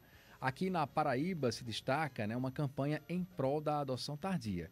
E é justamente sobre esse assunto que a gente conversa agora aqui no estúdio com o juiz da Vara da Infância da capital, Adailton Lacê. Adailton, bem-vindo, bom dia. Bom dia a você, bom dia a todos que nos escutam nesse momento. E quem está ouvindo em 101,7 também pode acompanhar pela internet cbnparaíba.com.br com as imagens aqui do estúdio. Juiz, temos algum levantamento de quantas crianças e adolescentes estão atualmente aptos à adoção aqui na Paraíba e também quantos seriam os pretendentes cadastrados? Bom, em termos de pretendente, nós temos nesse momento 501 pretendente, porque este número é um número que oscila muito. Nós temos aqui crianças para disponíveis, apenas 3 adolescentes aqui na capital. Temos 265 pretendentes também na capital. E na Paraíba, olha, esse número já mudou, são 495. Porque no momento em que nós estamos conversando, em alguma comarca do estado pode estar se realizando uma audiência de adoção. Então, é um número que ele oscila muito, ele varia do Sistema Nacional de Adoção e Acolhimento, né, do Conselho Nacional de Justiça. Mas isso não é uma fila indiana. Essa fila pode sofrer flexibilidade, né? A depender do perfil que o pretendente escolhe. E quais são os principais perfis buscados, né, pelos pretendentes à adoção? Há alguma preferência por idade, por gênero, características específicas? Sim, as pessoas elas buscam um filho ideal. E o filho ideal, normalmente, o que a gente tem visto no perfil é crianças de 0 a 2 anos, pele clara, sexo feminino e sem doença. Será que quando a gente fala, né, de algumas questões, a gente também tem que falar sobre alguns preconceitos, né, juiz Lacê? Sim. Infelizmente, algumas pessoas têm algumas preferências, né, que recaem sobre preconceitos. E é exatamente isso que a gente tem trabalhado com a nossa equipe multidisciplinar nos cursos preparatórios de adoção, mostrar para as pessoas que para ter um filho não tem que ser necessariamente aquele filho ideal. Você passe a conviver, passe a visitar as instituições de acolhimento e aí você tem condições de ampliar o perfil e adotar uma criança que a gente considera velha, entre aspas, né, uma criança de 10 anos, de 11 anos e até mesmo um adolescente, porque você também será responsável por fazer uma nova construção da sua história. Porque uma criança com 10 anos, ela tem um histórico de sofrimento, de violações de direito, teve uma família destruída, os pais foram destituídos do poder familiar. Então, os pretendentes têm um papel muito importante também na reconstrução da história dessa criança. E aí vamos falar um pouco mais sobre a adoção tardia, né? Como é que funciona a adoção tardia, o que é, de fato, esse tipo de adoção e também tem resistência ainda, né, pelos pretendentes? Ainda encontra-se um pouco de resistência. Se chama adoção tardia aquela adoção de crianças com mais idades, a partir de 6, 7 anos de idade, até adolescentes já é considerada adoção tardia, que nós preferimos chamar de adoção necessária, porque no nosso entendimento nenhuma adoção é tardia. Você pode adotar com qualquer idade, né? Você pode adotar até um adulto, mas aí já é em uma vara de família. Nas varas da infância é de 0 a 17 anos e 11 meses, né? E qualquer pessoa pode adotar a partir dos 18 anos de idade. E hoje, quais são os principais desafios e também os benefícios, né, que são associados à adoção de crianças, principalmente as crianças mais velhas? Bom, os principais desafios são exatamente esses. Você desmistificar a ideia de que um adolescente ele não vai mudar. Esse adolescente, se ele tinha um mau hábito na casa, o pai era um drogado, a mãe praticava violência doméstica contra o filho, então ele vai levar todas essas dores para a nova família. Isso aí é um mito. É preciso, a nossa equipe de psicólogos, assistentes sociais, pedagogos já constatou que isso pode ser modificado, a criança pode ser inserida novamente à família. Porque, como eu disse, a família é o primeiro agente socializador que uma criança conhece. Quando a família ela é desconstruída, todo esse processo pode ser refeito e aí é uma grande responsabilidade. Nos cursos preparatórios, as pessoas são capacitadas para isso, para a maternagem, para a paternagem, coisa que nós, enquanto pais ou mães biológicas, não tivemos na nossa vida. Eu fui pai aos 21 anos de idade, nunca fui preparado para isso. Foi a vida que me ensinou no dia a dia, né? Com muitos erros e alguns acertos. E enquanto que você vai ser um pai ou uma mãe biológica, você já entra preparado, você tem todo um apoio psicossocial e pedagógico de uma equipe capacitada. E quem vai adotar tem que pensar justamente em várias questões que envolvem educação, saúde. Como é que é feito o acompanhamento para saber, né, que as famílias têm realmente esse planejamento para conseguir seguir com o processo de adoção? Olha, a equipe faz um trabalho muito sistemático, inclusive de ambiência, faz visitas, faz várias entrevistas para realmente aquilatar até que ponto aquela família ou aquela pessoa tem condições de adotar. Vou dar um exemplo. Uma vez chegou uma determinada senhora, olha, vocês têm adolescente para... Eu queria uma menina, tem adolescente, aí ficamos felizes. Só assim chegou alguém interessado no adolescente. E qual é o perfil que a senhora queria? Não, eu queria que pudesse ser assim, uma menina até, pode ser moreninha. Agora, sabe que ela sabe assim, arrumar uma casa, que aí não precisa nem saber cozinhar. Ela disse, então a senhora bateu na porta errada. A senhora está procurando uma empregada doméstica e aqui não é o lugar. Até porque menor de 14 anos, em nenhuma hipótese, pode trabalhar. Então a senhora não vai ser nem inscrita no processo, no Sistema Nacional. Porque, quer dizer, então chegam gente ainda com isso, achando que vai lá pegar um adolescente de maior idade para ser uma secretária do lar. Absurdo, né? Então, já que entramos nessa parte, eu queria que o senhor detalhasse um pouco sobre as etapas, né? Eu quero adotar uma criança, qual é o passo a passo até eu conseguir a adoção? Bom, em primeiro lugar, você vai na Vara da Infância e Juventude ou entra na página do Tribunal de Justiça. Lá nós temos um formulário, você se inscreve nessa página, distribui o processo no PJE, que é o Processo Judicial Eletrônico do Tribunal de Justiça, ou mesmo se dirige à Vara da Infância. Feito isso, lá tem toda a documentação necessária, né? Os documentos pessoais, certidões negativas de antecedentes criminais. Feito isso, é marcada uma entrevista com a equipe multidisciplinar. Depois da entrevista, você participa do curso preparatório jurídico, psicossocial e pedagógico, que é ministrado pela Vara da Infância e Juventude. O Ministério Público tem vista desse processo e o juiz homologa. Homologando essa inscrição, você passa a fazer parte do Sistema Nacional de Adoção e Acolhimento, que é o antigo cadastro, né? E você entra numa fila nacional.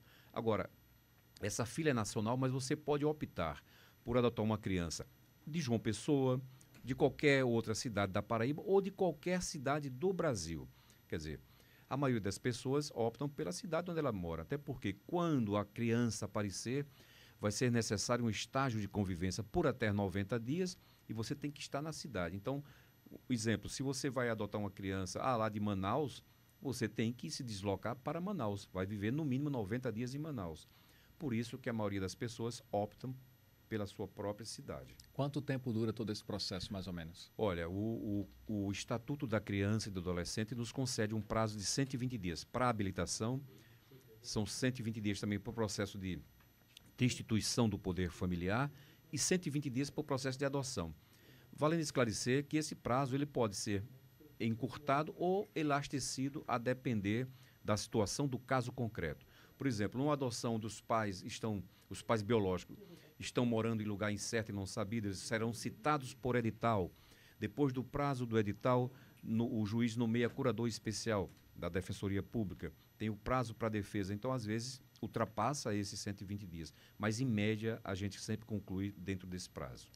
E tem alguma situação, né, algum motivo que pode levar a uma demora? Esse prazo ele pode ser prorrogado ou também alguma interrupção nesse procedimento? Pode, veja só. Esse prazo de 120 dias não é para se confundir com o prazo da fila de espera. A fila de espera pode demorar até 10 anos, se você persistir naquele perfil que você idealizou. Eu só quero um bebê de pele clara e sexo feminino, e nem sempre tem bebê de pele clara e sexo feminino todas as semanas, todos os meses. Então, agora, você diz, eu quero um grupo de irmãos, eu quero adotar 4 irmãos. Aí tem. Você pode estar no 100º lugar da fila. Você passa na frente de todo mundo e adota esse grupo de irmãos. Essa semana fizemos uma adoção de 3 irmãos. Tinha um pequenininho que todo mundo queria, tinha 2 anos. Esse é fácil de adotar, 2 anos. Mas aí apareceu gente mais. Você quer os 2 irmãos deles? Tem um de 2, tem o de 8 e tem o de 10. Não, eu só quero ele. Não, a preferência é para os 3. Aí uma pessoa que estava lá atrás da fila disse, não, eu aceito. Então teve preferência sobre isso. Porque a lei diz, olha, para não separar o grupo de irmãos, a não ser em casos assim excepcionais, né? E aí a adoção foi concluída, foi criança... concluída. Não nesse caso, né? Mas aí quando sim. a gente generalizar, né? A adoção foi concluída, a criança vai morar com essa família, ou as crianças, né, vão morar com essa família. E aí depois tem um acompanhamento. Se algo der errado, essas crianças podem voltar ao processo de adoção. Como é que fica essa situação? É por isso que é importante o estágio de convivência. Porque nesses 90 dias vai se analisar o encontro, tanto do adotado com o adotante, eles vão ver se realmente vai dar certo. Agora, depois de adotado, aí o judiciário não tem mais, o judiciário, quando eu falo a Vara da Infância e Juventude, não tem mais nenhuma ingerência sobre aquele casal, sobre aquela criança ou adolescente adotado. Se algo der errado, e se o pai for violento, se a mãe for violenta, aí vai ter o mesmo processo de destituição do poder familiar que resultou na colocação dessa criança em uma família substituta. Ou seja, vai causar mais um trauma, né? Mais uma revitimização para aquela criança. Felizmente, esses números são pouquíssimos. A gente tem poucas devoluções. Eu acho que nesses 11 anos de Vara de Infância e Juventude, eu acho que eu tive 2 devoluções depois da adoção. No estágio probatório, as devoluções acontecem com um pouco mais de frequência. Porque o nome já está dizendo, é estágio probatório. Você vai ver se adapta ou não àquela criança ou adolescente. O Odair Bandeira está aqui participando pelo WhatsApp da Rádio CBN, dizendo que toda família que for adotar uma criança precisa conhecer todo o histórico da criança e também dos pais biológicos, e só assim poderá trabalhar o lado afetivo, emocional e psicológico da criança. É possível conhecer os pais biológicos dessas crianças? Quando são destituídos do poder familiar, não. Porque nem os pais terão mais acesso à criança, nem informações sobre quem adotou, e também quem vai adotar não vai conhecer de perto. Pode saber o motivo. Não, o pai, ele assassinou a mãe e está preso em algum presídio aqui da capital. Pode-se dar essas informações, mas o contato não é necessário, nem é salutar para isso. Os casais homoafetivos e também as pessoas solteiras têm apresentado perfis mais amplos de aceitação. Como é que isso tem influenciado de forma positiva na adoção? Tem demais. Olha, os casais homoafetivos ou mesmo a pessoa singular que tem uma orientação homossexual, elas adotam as crianças com mais idade, com problemas de saúde, inclusive, independentemente de cor, etnia, raça. E isso é bom registrar que a Paraíba, mesmo quando a lei não permitia, mas logo quando o Supremo Tribunal Federal sinalizou pela possibilidade da concessão de adoção por casais homoafetivos, a Paraíba foi um dos primeiros estados da federação. E a gente diz isso com bastante orgulho porque pesa sobre nós aquela peste de um estado machista, preconceituoso, né? E nós saímos na vanguarda. Isso foi muito importante. E nós não tivemos nenhum caso de devolução por casais homoafetivos, seja no estágio probatório, seja após a concretização da adoção. Para a gente finalizar, juiz, eu queria que o senhor convocasse para a campanha que tem segunda-feira. Pois é, essa campanha ela é a Semana Estadual de Incentivo à Adoção Tardia. Então, nesta campanha, a gente vai começar, por exemplo, na terça-feira nós vamos ter uma palestra num seminário sobre acolhimento familiar, aqui em uma universidade privada da nossa capital.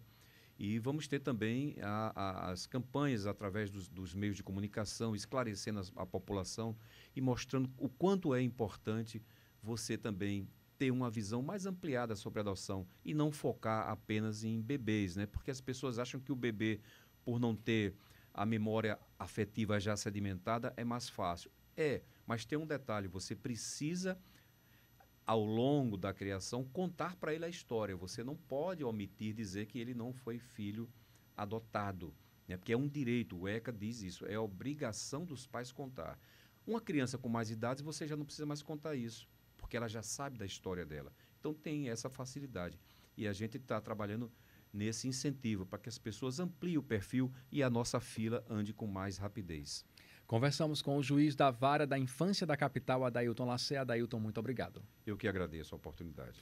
Agora, 10 horas e 51 minutos, a gente continua o CBN João Pessoa com mais informações, porque o Banco Central decidiu recentemente elevar mais uma vez a taxa básica de juros.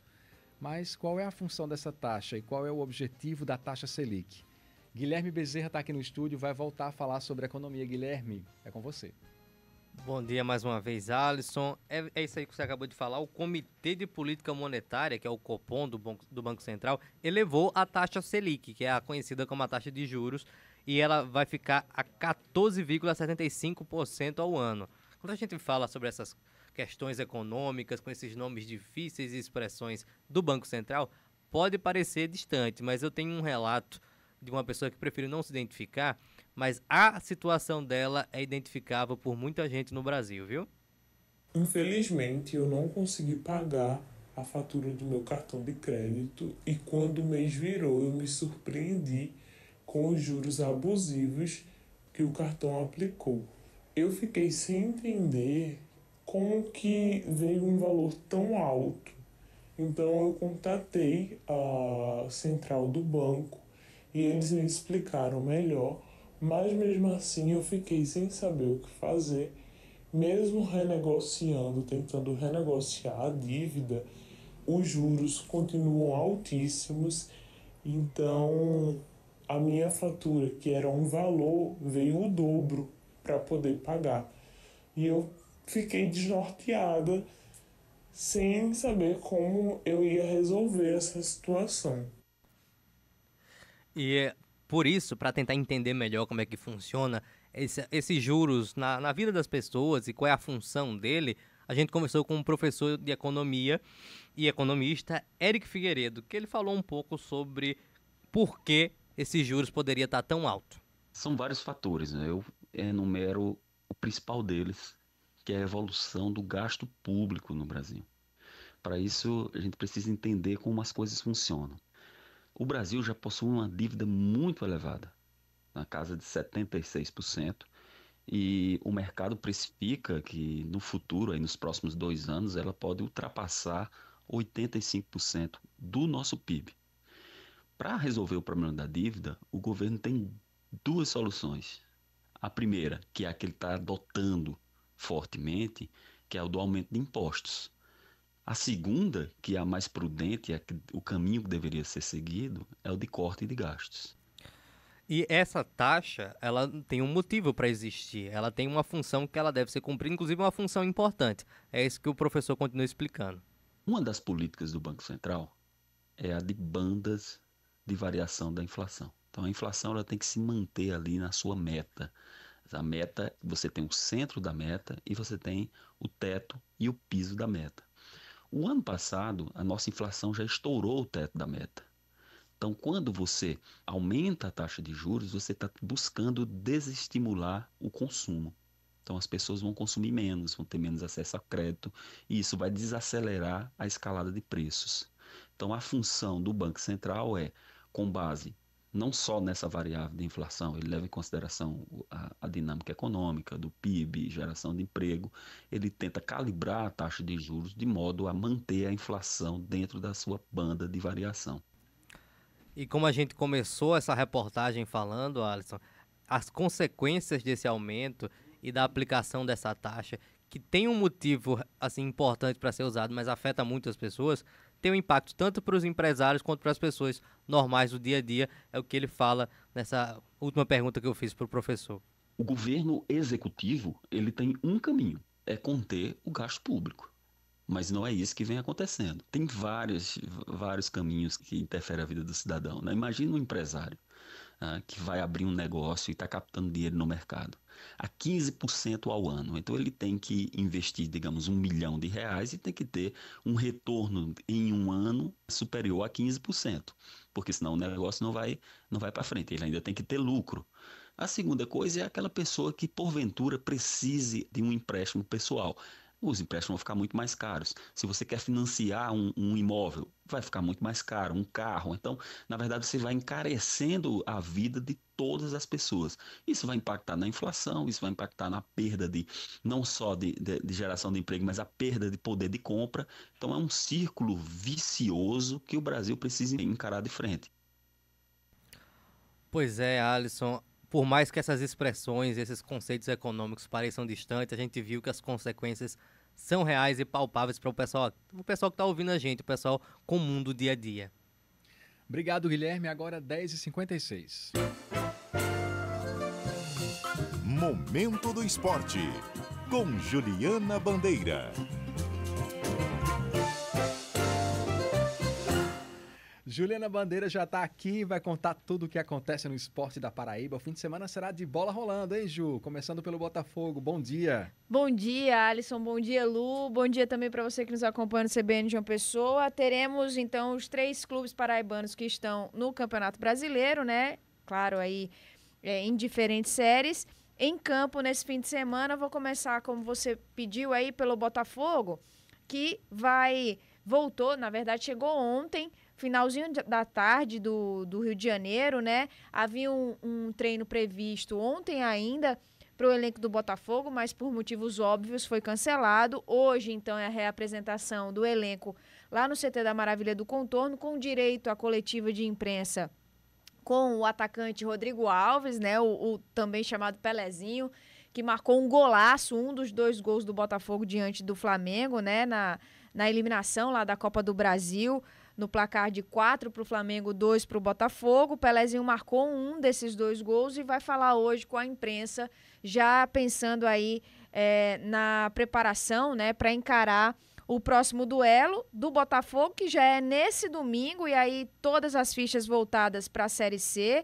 Agora é o único foco aí do Botafogo nesse segundo semestre. Vai encarar simplesmente o Retrô, que é o 12º colocado na tabela, tá com 1 ponto a mais acima do Botafogo, né? O Botafogo é 15º e o Retrô chega aí embalado, né, pela classificação histórica para a próxima fase da Copa do Brasil, já conseguiu eliminar o Fortaleza.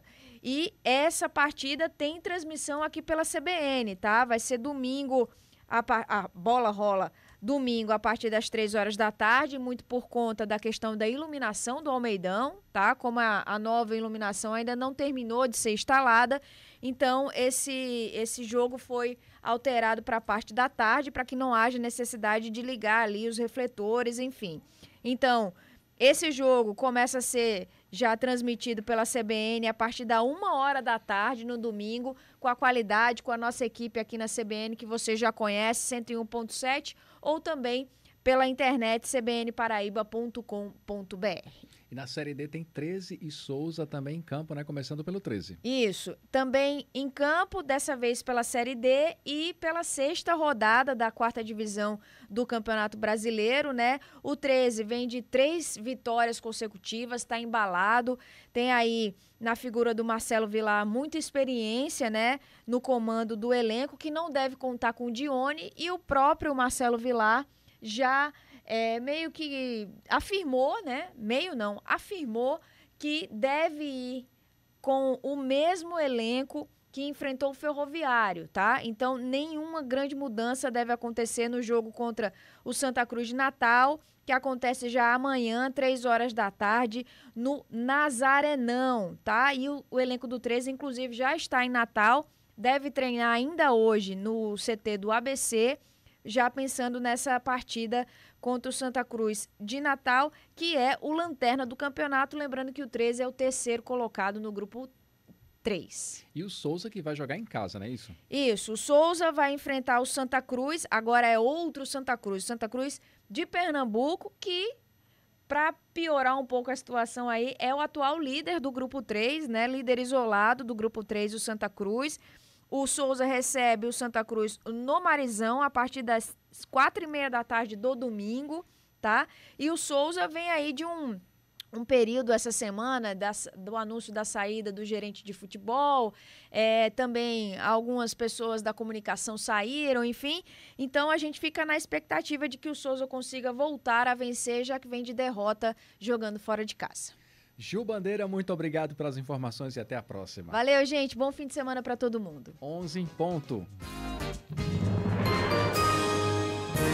Repórter CBN.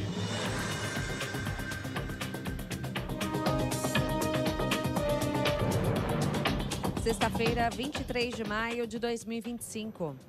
O Brasil tem 2.400.000 pessoas com transtorno do espectro autista. O número equivale a 1,2% da população. O dado consta num censo do IBGE com informações do ano de 2022. É a primeira vez que a instituição faz o recorte das pessoas com autismo.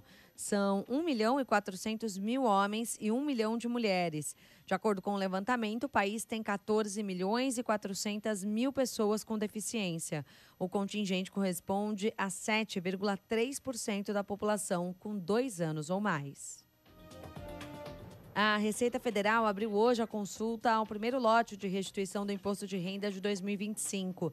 Mais de 6 milhões de contribuintes vão dividir 11 bilhões de reais.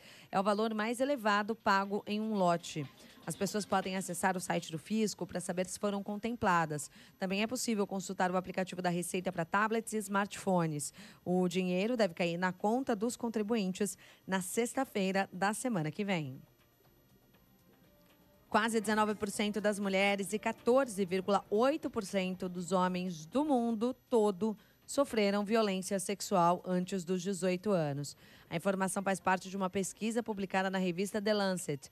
O levantamento é um dos primeiros a estimar a prevalência da violência sexual em mais de 200 países por idade e sexo. Os dados cobrem o período de 1990 a 2023. Os pesquisadores concluíram que proteger as crianças é um imperativo moral e uma responsabilidade coletiva. O Real Madrid anunciou hoje a saída do técnico Carlo Ancelotti. O italiano está de malas prontas para assumir a seleção brasileira e se despede do clube espanhol no fim da semana. Na última rodada da La Liga, o Real Madrid vai enfrentar a Real Sociedad. Ancelotti voltou ao clube espanhol em 2021 e venceu uma série de torneios pelo time, como Champions League, Supercopa da UEFA e Mundial de Clubes. O treinador publicou uma carta de despedida. A primeira convocação de Ancelotti como técnico do Brasil será na segunda-feira. No horário de Brasília, 11h03. Repórter CBN. As principais notícias do dia, a cada meia hora.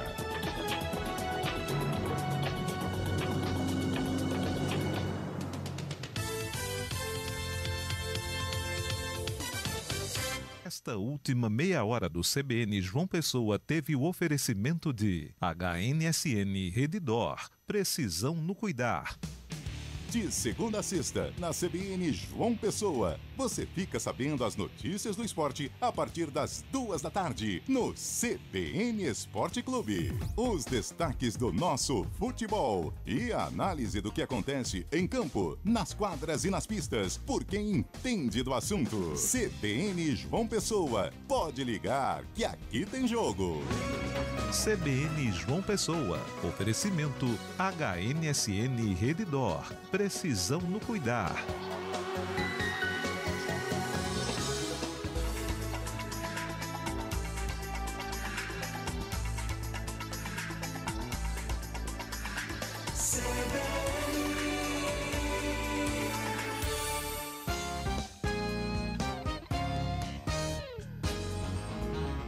CBN João Pessoa. Hoje com Alisson Correia. 11h05. Eu sou Alisson Correia. Muito prazer, é muito bom estar aqui com você na rádio, né? CBN 101,7, também pela internet no cbnparaíba.com.br. Você confere as imagens ao vivo aqui no nosso estúdio e também pode participar pelo WhatsApp da Rádio CBN, mandando aqui sua mensagem. Exatamente, você participa mandando sua sugestão de pauta, o assunto que é importante na sua rua, no seu bairro. É só mandar sua mensagem no 98132 4088, 98132 4088. Irineide, bom dia, bancada maravilhosa da CBN. Cadê o Caio, hein? Ele volta quando? Nos próximos dias, viu? O Caio está de férias, aproveitando, descansando, merecido, né? Ele volta nos próximos dias aqui para a bancada do CBN João Pessoa. Obrigado, Irineide, pela sua participação. Landilson Alves também participando aqui com a gente, obrigado. Wagner Garcia, do 13 de maio aqui em João Pessoa, já deixando o recado para o Silvio Osias, porque hoje tem sexta de música na tarde, né, no CBN Cotidiano. O Wagner já está aqui adiantando o recado dele. Vou passar para a Maiara, viu, Wagner, o seu recado. Obrigado, mandando aqui um bom dia também, apostando no jogo do Botafogo com o Retrô 1-1. Tá apostando aqui no empate o Wagner. Vamos acompanhar então esse jogo, se vai dar certo, se vai dar esse placar aí que você tá falando, viu?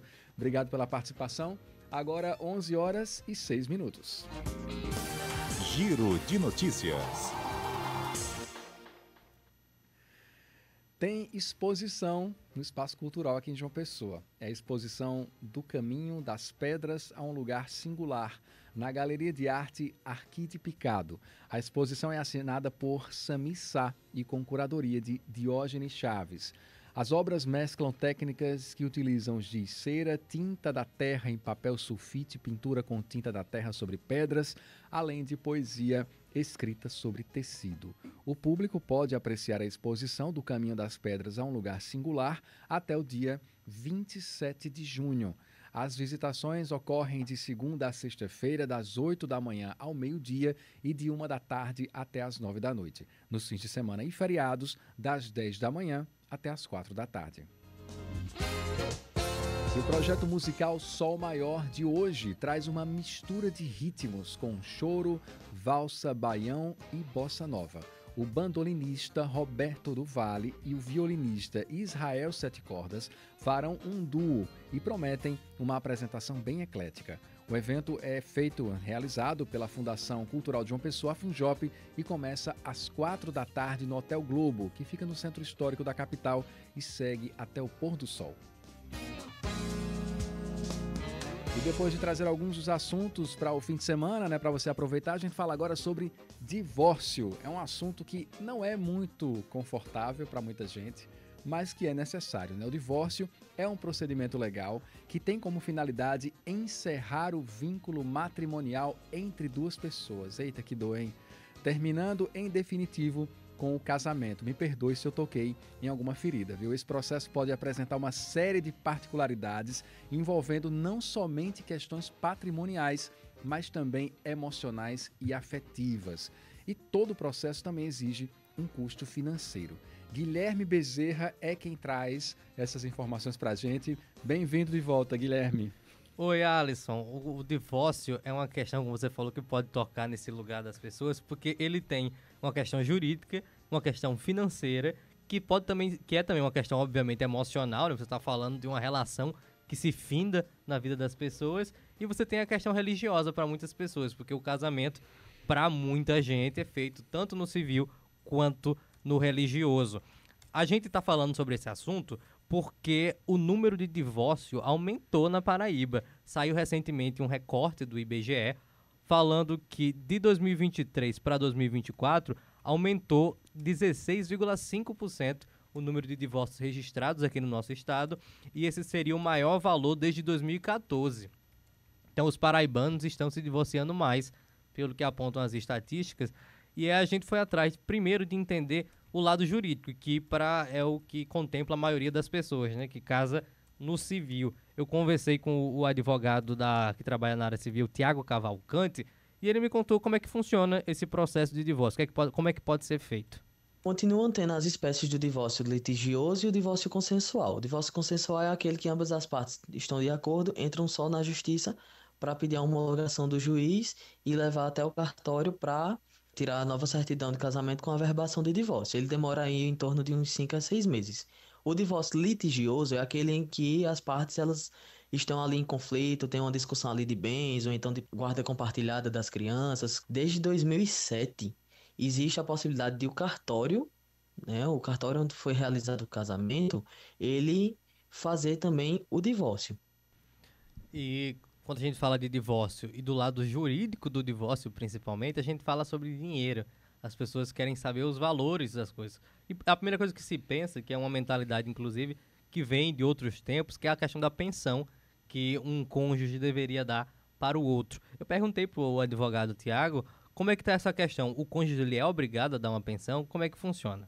Para que seja verificada a necessidade de pensão alimentícia de um cônjuge para o outro, é necessário que prove a dependência econômica, que aquela pessoa não trabalha e que dependia exclusivamente da renda do outro cônjuge. Provando essa dependência econômica, é possível estabelecer essa pensão alimentícia.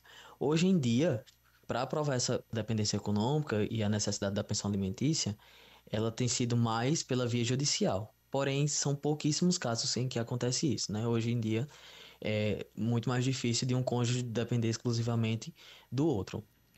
Você vê, tem que ser provado uma dependência econômica, e eu perguntei para ele só para ter certeza, porque ainda existe um pensamento meio conservador, e o advogado falou que a nossa legislação já avançou em relação ao conservadorismo de antigamente. Então, pode ser que o cônjuge masculino pague para o cônjuge feminino ou vice-versa, caso seja provado a dependência financeira. Mas aí, como ele falou, 2 tipos de divórcio. Tem o divórcio amigável, que você resolve ali, pode até no próprio cartório resolver essa questão. Ele me disse que o próprio cartório onde realizou-se a união pode fazer a dissolução também, ou pode haver a briga jurídica ali. Aí eu pergunto para o advogado quanto custa se divorciar atualmente. Os valores do processo de divórcio, seja extrajudicial ou judicialmente, vai depender da localidade, né? Judicialmente vai de acordo com a tabela de honorários da OAB de cada estado, mas extrajudicialmente, que é o que está sendo mais prático hoje de se fazer, Vai depender das tabelas dos cartórios. Cada cartório tem uma tabela de preços, né, de emolumentos, de taxas, que são necessárias para o pagamento daquelas custas ali. Em média, pelo menos na Paraíba, em torno, para se divorciar, está custando entre 500 a 800 reais, a depender do cartório. Veja só, 500 a 800 reais em média aqui na Paraíba, a depender do cartório. Mas o que é que ele recomenda? Ele recomenda que mesmo que a pessoa vá resolver de forma amigável e no cartório onde foi feito a união, também que se leve um advogado para cuidar das questões jurídicas que envolvem aquela dissolução. E aí, cada advogado vai ter seu preço, existe uma tabela ali paraibana, mas cada um vai cobrar o seu honorário. O que eu pesquisei na tabela que a OAB da Paraíba disponibiliza é que caso a pessoa vá para a justiça, a gente estava falando sobre o amigável no cartório, mas caso não seja amigável e vá para a justiça, na tabela lá tem que o advogado ele pode cobrar até R$7.000 nessa briga jurídica em relação ao divórcio. Então é um valor muito alto. Falando da parte jurídica e financeira, vamos para a parte religiosa. A gente conversou com alguns representantes da religião evangélica e a católica para discutir como é que eles veem essa questão do divórcio. Primeiro eu conversei com o pastor Jorge Noda e ele falou o seguinte: dentro da visão evangélica, eles não têm um processo para dissolver o casamento, porque eles veem isso como uma questão do casal, eles só aconselham o casal que passou pelo procedimento dentro da igreja nas relações, né, nas questões do relacionamento, mas não existe um processo interno para dissolução de uma união. A igreja evangélica não vê o casamento como um sacramento, né, mas como um pacto, uma aliança entre o homem e a mulher, e que o casamento realmente é algo santo e que a separação, o divórcio deve ser em situações excepcionais, né? Esse é um processo puramente civil, não é? O papel da igreja é muito mais acompanhar pastoralmente o casal, né? E especialmente buscar todas as medidas para que haja reconciliação e que não termine o relacionamento em divórcio. Já para o outro lado, a da religião católica, existe um procedimento interno que pode ser feito para anular o casamento. Não é uma questão de divórcio, é uma questão de anulação do casamento que é feito dentro da igreja. E pela minha conversa com o padre Luiz Carlos, aqui da Arquidiocese da Paraíba, pode sim haver um valor para quem possa pagar. É claro que ele reforça que não vai excluir aqueles que não possam pagar esse valor, que inclusive é alto, vocês vão ver agora na fala do padre. Mas existe sim, para quem pode, um valor para a anulação do casamento. A busca são das pessoas interessadas, né? Então, a igreja tem uma instância, né, chamada tribunais eclesiásticos, inclusive a Arquidiocese da Paraíba e em diversos lugares. São médias que são feitas, no caso aqui, para a nossa jurisdição, para o Nordeste do Brasil, e que variam entre a sua isenção, claro, e até no máximo 2 ou 3 salários mínimos para aqueles que podem pagar. Mas, claro, isso aqui, repito, para a CBN, para todos os católicos, enfim, cristãos que estão ouvindo, isso aqui não é impedimento nem empecilho nenhum para que nenhum processo seja levado à frente de nenhum tribunal eclesiástico. Sobretudo após o magistério do Papa Francisco, né? A igreja tem lutado muito, que o interesse nosso é ajudar as pessoas. Agora, aquelas pessoas que podem arcar com as taxas, essas taxas são cobradas, claro, e variam muito, de acordo, não tem uma taxa assim, de caso a caso, de pessoa a pessoa. Você viu aí, ele falou que varia, a região Nordeste tem um padrão, mas pode chegar até 2 salários mínimos dentro desse processo da igreja para quem pode pagar. Mas uma coisa que eu achei muito interessante na conversa com o padre é que ele fala que tem certos quesitos de que se aconteça no relacionamento da pessoa, a igreja não é contra a separação, inclusive é até favorável, porque se abusar da pessoa, por exemplo, se a pessoa não se sentir segura dentro da relação, se ela sofrer algum tipo de violência. Então, eu achei muito importante a fala do padre para perceber esse pensamento mais moderno e acolhedor, né? Caso a pessoa esteja em perigo, esteja emocionalmente fragilizada, esteja vulnerabilizada dentro da relação, tanto o homem quanto a mulher, a igreja pode sim até apoiar essa dissolução do casamento, porque ninguém é obrigado a viver numa situação que prenda a pessoa, não é, Alisson? Exatamente, Guilherme. O nosso querido Eduardo Luna, meu amigo advogado, está aqui participando, né? Muito pertinentes as observações sobre o divórcio. Obrigado, Eduardo, pela audiência aqui na CBN. de fato é importante falar sobre esse assunto, né? A gente brincou um pouco aqui no começo, né? Que pode ser uma situação também muito delicada para muita gente. Eu já vou inserir aqui na conversa a nossa colunista Maiara Almeida, vai entrar aqui na bancada junto com o Guilherme para a gente comentar sobre divórcio.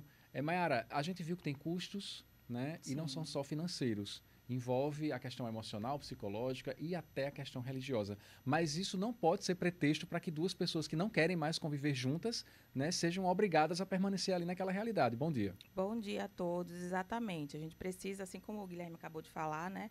Que bom que a Igreja Católica também tem percebido, né, e tem feito esse movimento de esclarecer esse ponto, né? Porque ninguém precisa ficar numa relação se não estiver sendo confortável, se não estiver sendo positivo, né? E não estiver valendo a pena para os dois, né? Porque, de fato, pode ser adoecedor e a gente sabe que estar numa relação que não está fazendo bem pode levar a diversos adoecimentos e ainda a expressões piores de determinados comportamentos. Então, a gente não tem que pagar para ver nem esperar, né, que essa situação aconteça. Se for preciso, tem que pagar para sair, como vocês estavam falando anteriormente, né? Infelizmente, mas, né, faz parte. Passa a ser uma necessidade, né? E é importante também, Maiara, que essas pessoas que passam por isso contarem com uma rede de apoio, porque muitas vezes as pessoas que se divorciam, elas são alvos de julgamentos e de preconceitos, né? Tem pessoas muito conservadoras que não aceitam a ideia do divórcio e tem que manter o relacionamento por aparência. Isso também é muito perigoso. Sim, de fato. Ter uma rede de apoio, né? São pessoas, né? Espaços em que você realmente percebe que consegue contar a sua história de uma maneira respeitosa e também ser entendido dessa forma, né? Faz com que a sua possibilidade de transformação, de superação e a sua capacidade de resiliência possa surgir, né?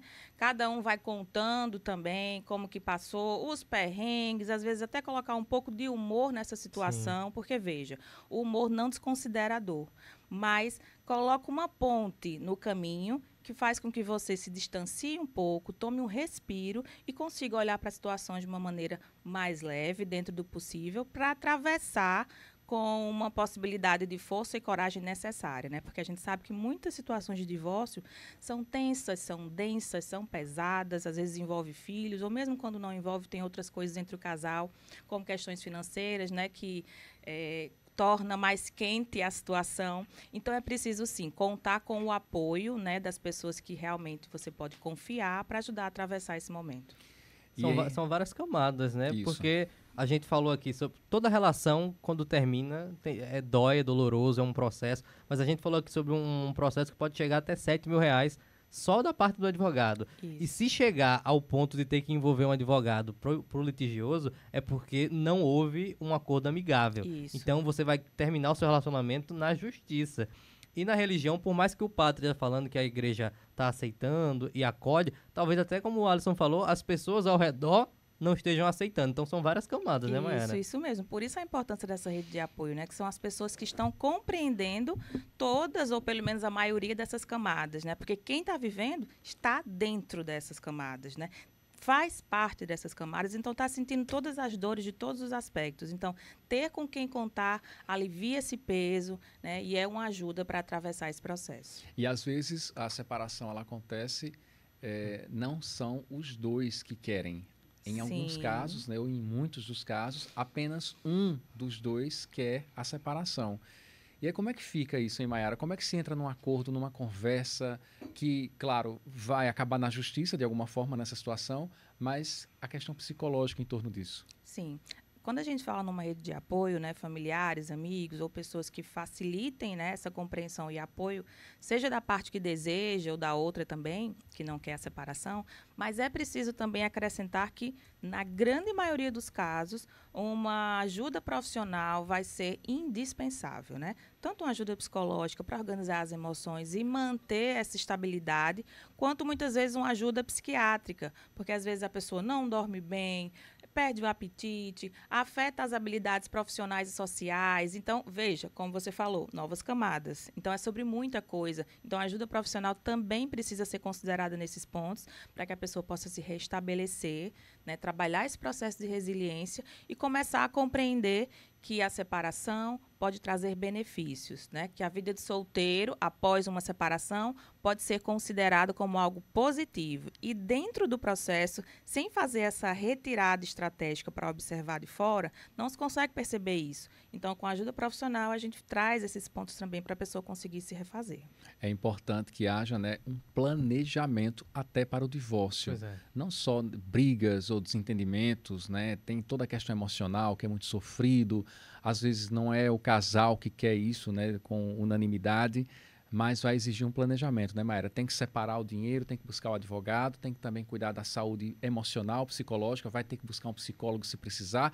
E em meio a tudo isso, você tem que ter o esforço de manter o diálogo e as boas relações com a pessoa, mesmo que você não queira nem ver a cara dela nunca mais. Sim, exato, né? Pelo menos até quando for necessário, né? Digamos assim. E aí depois você se libera mais dessa situação, né? Para que as coisas possam seguir com mais tranquilidade. E você tocou num ponto muito importante. Já que a sociedade tem estado tão moderna, né? As coisas têm mudado bastante, os divórcios têm aumentado de fato por vários aspectos, também é um ponto que pode ser considerado, né? E aí vai depender também da maturidade, né? E do humor que é considerado dentro de cada relação, mas conversem sobre isso. E se um dia a gente se separar? Como pode ser? Isso também pode ser um ponto que pode ajudar, né, a minimizar, digamos assim, as explosões que poderiam vir a surgir se vocês forem tomados por um susto, né? Então, assim, pontuem isso, se for preciso, anotem, né, para que vocês possam um dia conversar melhor, ou vão pontuando isso aos poucos. Isso não significa dizer que você está pensando em se separar, mas somos humanos, então várias coisas podem surgir, inclusive aquelas que a gente nem considera agora, e pode levar a uma separação. A gente tem muito disso, né, de não se planejar para coisas que muitas vezes podem ser até óbvias ou acontecerem mesmo, enfim. A gente não se planeja para a morte, né? A gente não se planeja para a aposentadoria, para a velhice e também para o divórcio, né? Que é uma situação que infelizmente pode acontecer, mas que é necessária. O relacionamento ele pode começar e ele pode terminar e a gente tem que pensar nisso. Exatamente. Estamos todos suscetíveis a essa situação.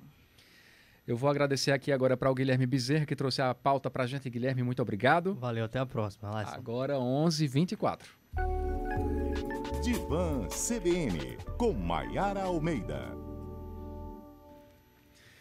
11h24, Mayara Almeida continua com a gente agora na coluna Divã CBN. Hoje sobre código secreto de risadas, Mayara. O que significa isso? Então, a gente estava falando sobre o divórcio agora, né? E na minha fala eu trouxe alguns pontos sobre a questão do humor, né? Então, será que você que está ouvindo aqui o Divã CBN tem um código secreto de risadas com seu parceiro?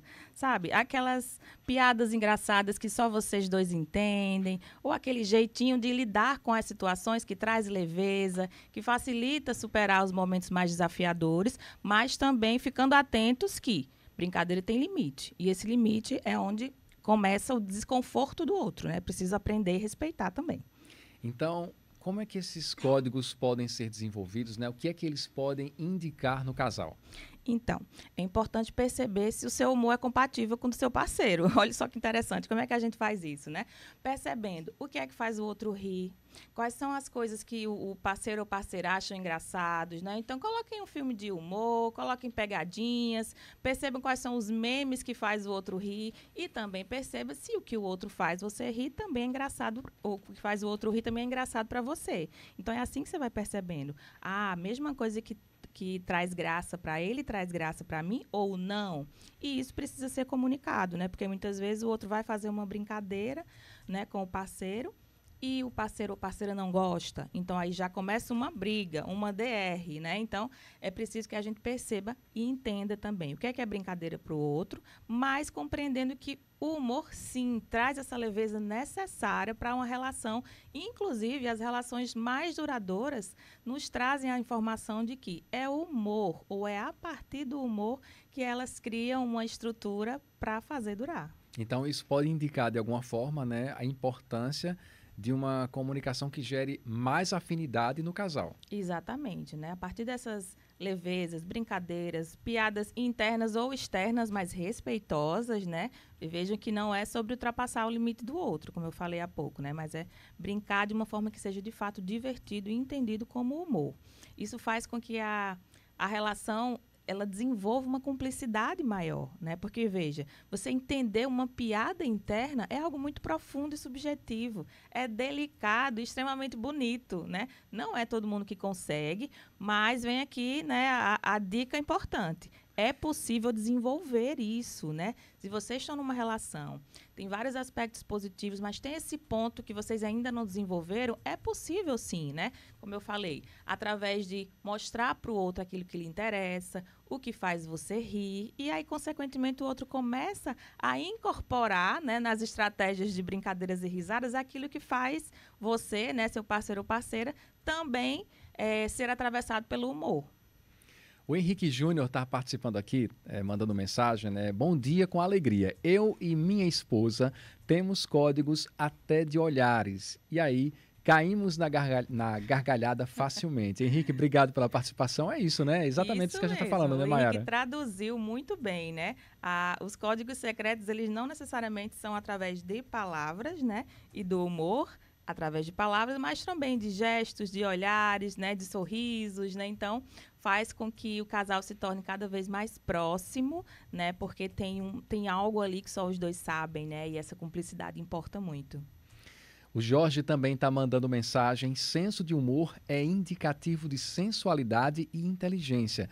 É de fato onde o match acontece. A pessoa pode ficar mais sensual, mais atraente, né? Se ela tiver o bom humor. Com certeza. Jorge, você está fazendo a lição de casa direitinho, hein? Muito bem. De fato, como eu falei anteriormente, acrescentar ou poder alcançar essa subjetividade com alguém é de uma inteligência, né, de uma sagacidade e, consequentemente, de uma sensualidade também, né? Então, com certeza, se você é alguém que tem interesse em desenvolver esse aspecto, vai ganhar um ponto aí nas relações, né, ou na relação que você já está vivenciando, porque, de fato, demonstra uma capacidade de subjetividade um pouco além, né, e, consequentemente, uma inteligência afetiva também para a relação a dois. Agora, Mayara, se por um acaso essa comunicação não for fluente, e ela começar a atrapalhar, né? Se algum dos dois ali não conseguir se identificar com isso e se tornar um problema, como é que faz para resolver? Pois é, isso infelizmente acontece, né? Por exemplo,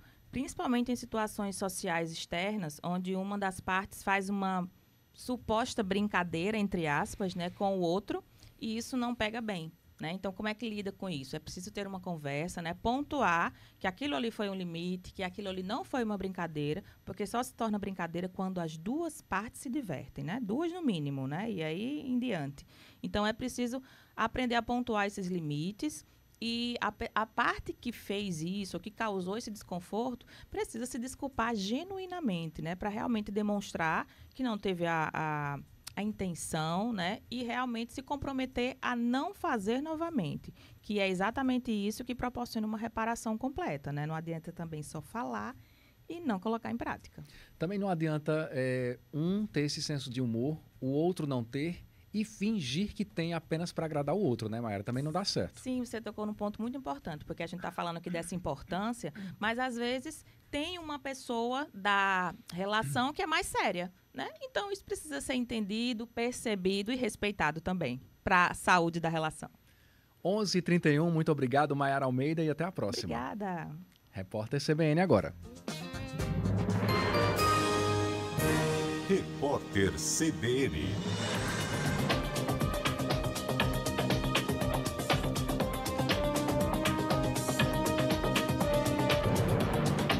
Sexta-feira, 23 de maio de 2025. O ministro da Fazenda, Fernando Haddad, afirmou que o governo não vê problema em corrigir a rota de decisões, mas disse que o recuo parcial no aumento do imposto sobre operações financeiras pode exigir um ajuste no contingenciamento superior a 30 bilhões de reais, anunciado ontem. A gestão Lula revogou a alta da alíquota para aplicações de investimentos de fundos nacionais no exterior, que passaria a ser de 3,5%. Com a iniciativa, a alíquota zero está mantida nesses casos.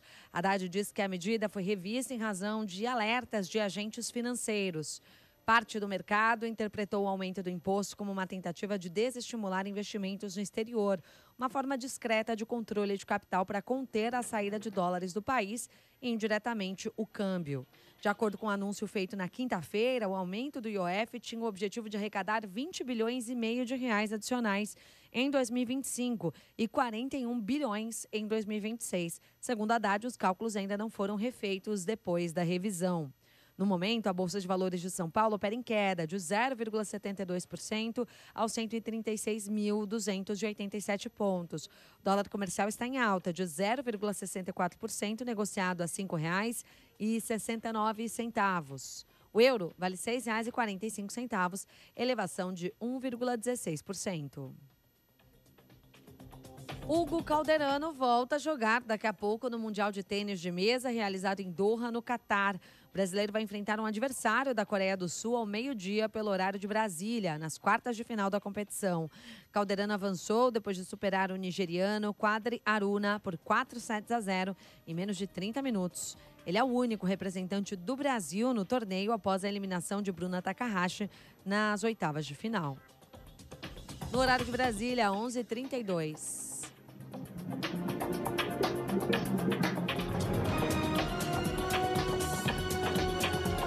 Repórter CBN.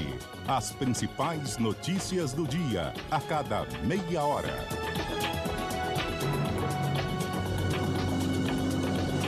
CBN, a rádio que toca notícia.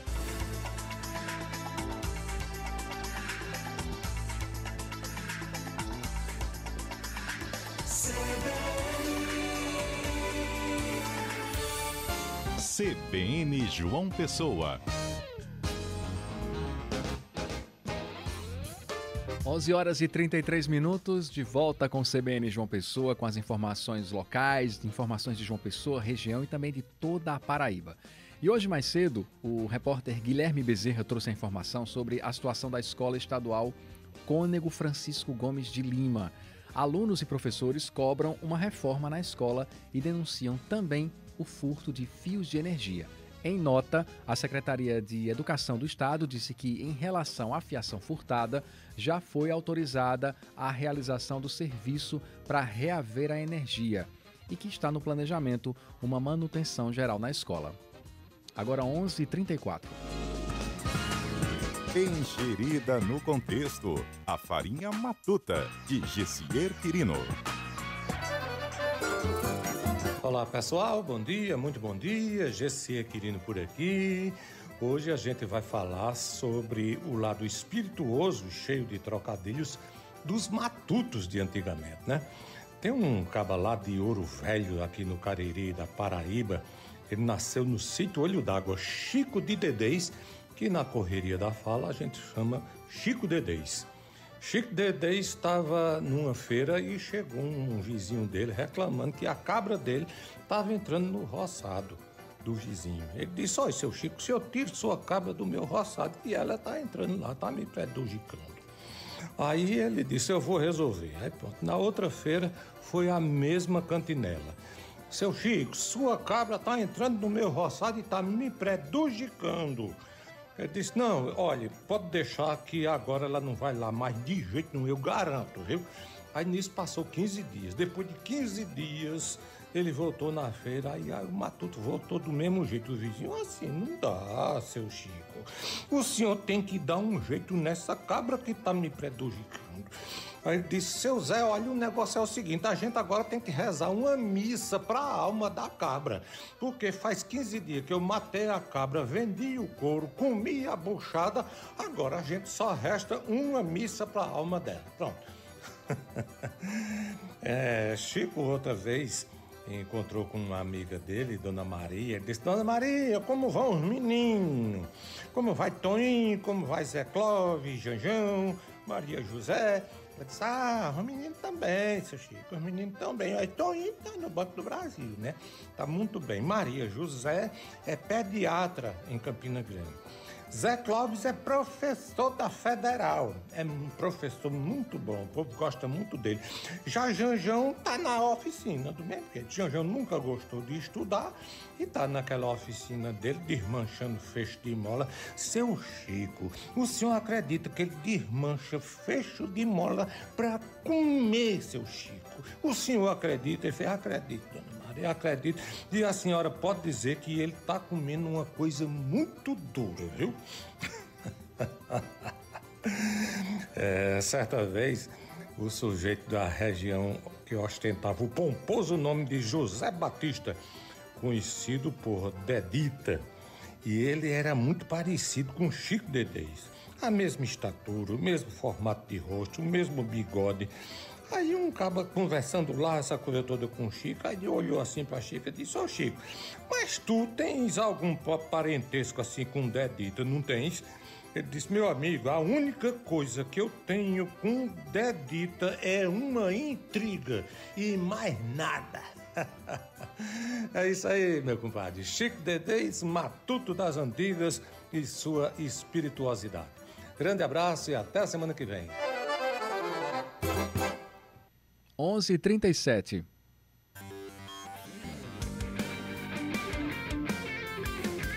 Qual a boa? Hora de trazer as dicas para aproveitar o fim de semana. Tayane Moreira, qual a boa? Oi, e aí, tá ansioso para esse fim de semana? Pois bora se animando, porque eu tô cheia de dicas para você curtir bem muito. Vai ter programação para a família toda, vai ter rock e vai ter esquenta pro São João. Inclusive, bora começar com um forrozinho de graça que vai rolar hoje? Se liga aí. E aí, minha gente, eu me chamo Tauzi, sou cantora e compositora e tô aqui passando para fazer um convite super especial para vocês. Dia 23 de maio, sexta-feira, às 19 horas, vai estar rolando prévia de São João no Shopping Mangabeira. Nosso amor tá cobiçado e não vai ser maltratado por ninguém de novo. E para não te deixar na dúvida, teve a artista que fez questão de fazer o convite para você. O espetáculo Reizinho Negro será apresentado no Teatro Lima Penante nos dias 22 e 23 de maio. Olá, sou Pedro Francisco, autor do EP Rabiscando Sons, que será lançado na loja da Taioba Discos, no bairro dos Ipês, este sábado, dia 24 de maio, em João Pessoa. Salve galera, Eric da Rovaranos aqui, lá de Ponta Grossa, Paraná. E aqui é o Orlando, do Ator Carioca, lá de São Luís do Maranhão. Só passando para fazer um convite para vocês que nessa sexta-feira a gente toca pela primeira vez em João Pessoa, lá na Vila do Porto. E aí, já garantiu seu ingresso pro Vintage Rock, dia 23 de maio, banda Gok e Impulso, lá no Vintage 21. Ei, me diz aí, você tá ansioso pro São João? Pois bora aproveitar, porque o fim de semana tá cheio de esquenta junino. Começando pelo Sabadinho Bom, que vai ser ao som da sanfona de Elinho Medeiros. E tá rolando até o final do mês o pré-junino com as quadrilhas. As apresentações acontecem sempre no sábado e no domingo. Amanhã vai ser a vez do bairro do Roger e no domingo no bairro da Torre. É um verdadeiro espetáculo.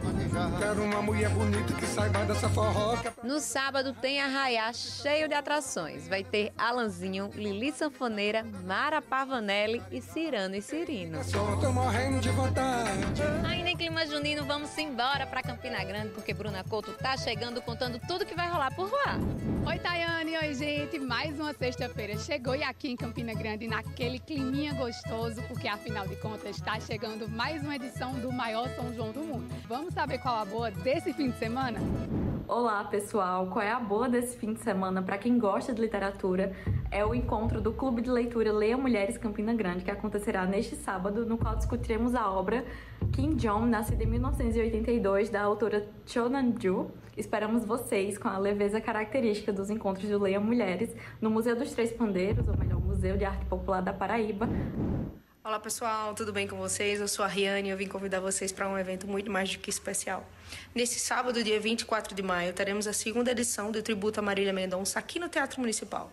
Dessa vez levamos o evento lá para cima e eu conto com você para a gente lembrar os maiores sucessos e ter aquela saudade em todos os cantos da Eterna Marília. Agora sim, vamos entrar no clima de São João, porque junho ainda não começou, mas aqui na Rainha da Borborema tem forró o ano inteiro. Oi pessoal, me chamo Wilson Freitas, um dos diretores da Junina Moleca Sem Vergonha. E eu estou aqui para te fazer um convite super especial. É neste sábado e domingo, a partir das 16 horas, na Vila City São João, o maior pré-junino do mundo. São mais de 30 quadrilhas. Sanfona, zabumba, triângulo, do jeito que o povo diz. Sanfona, zabumba, triângulo, vê se é o nosso forró raiz.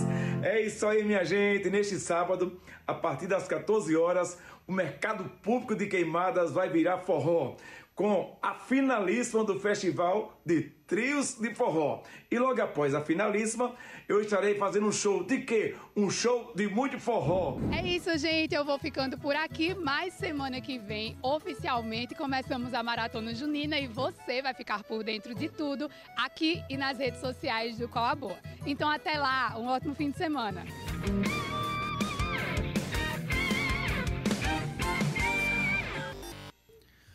11h42, o setor de bares e restaurantes espera crescimento de até 20% no faturamento do Dia dos Namorados, que é celebrado em 12 de junho. O levantamento foi feito pela Associação Brasileira de Bares e Restaurantes, a Abrazel. A pesquisa diz que 95% dos estabelecimentos vão abrir as portas, sendo que 1% fará isso exclusivamente para a data. A Abrazel informou que o cenário que antecede o Dia dos Namorados já mostra sinais de recuperação. Em abril, 40% das empresas do setor de bares e restaurantes registraram lucro, enquanto outros 40% conseguiram equilibrar as contas e 19% registraram prejuízo. Agora 11h43. Últimas da política. A gente volta a falar com João Paulo Medeiros e também Felipe Nunes aqui na bancada com mais informações sobre política. Bem-vindos. Oi, Alisson. Mais uma vez, bom dia para você. A gente volta trazendo a informação de que o Palácio do Planalto confirmou a Felipe Nunes agora há pouco de que há a previsão de visita do presidente Lula à Paraíba na próxima quarta-feira, dia 28. Essa visita já havia sido anunciada, inclusive por alguns agentes públicos aqui da Paraíba.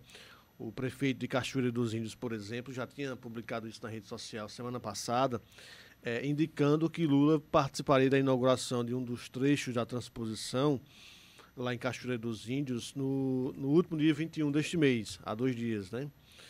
Essa visita não se confirmou, evidentemente, a informação não foi, na época, nem sequer sinalizada pela Presidência da República, mas hoje, sim, Felipe Nunes, que está aqui ao nosso lado, confirmou com uma fonte da Presidência de que o presidente Lula estará, ou deverá estar, pelo menos, a previsão é essa, aqui na Paraíba, na cidade de Cachoeira dos Índios, para participar da inauguração do trecho 1 do ramal Apodi, dentro do projeto de transposição do Rio São Francisco. E lembro que a última vez que Lula esteve na Paraíba foi no mês de agosto do ano passado, quando ele participou da inauguração do 2º lote da obra Acauã-Araçagi, uma outra obra hídrica importante aqui para a Paraíba.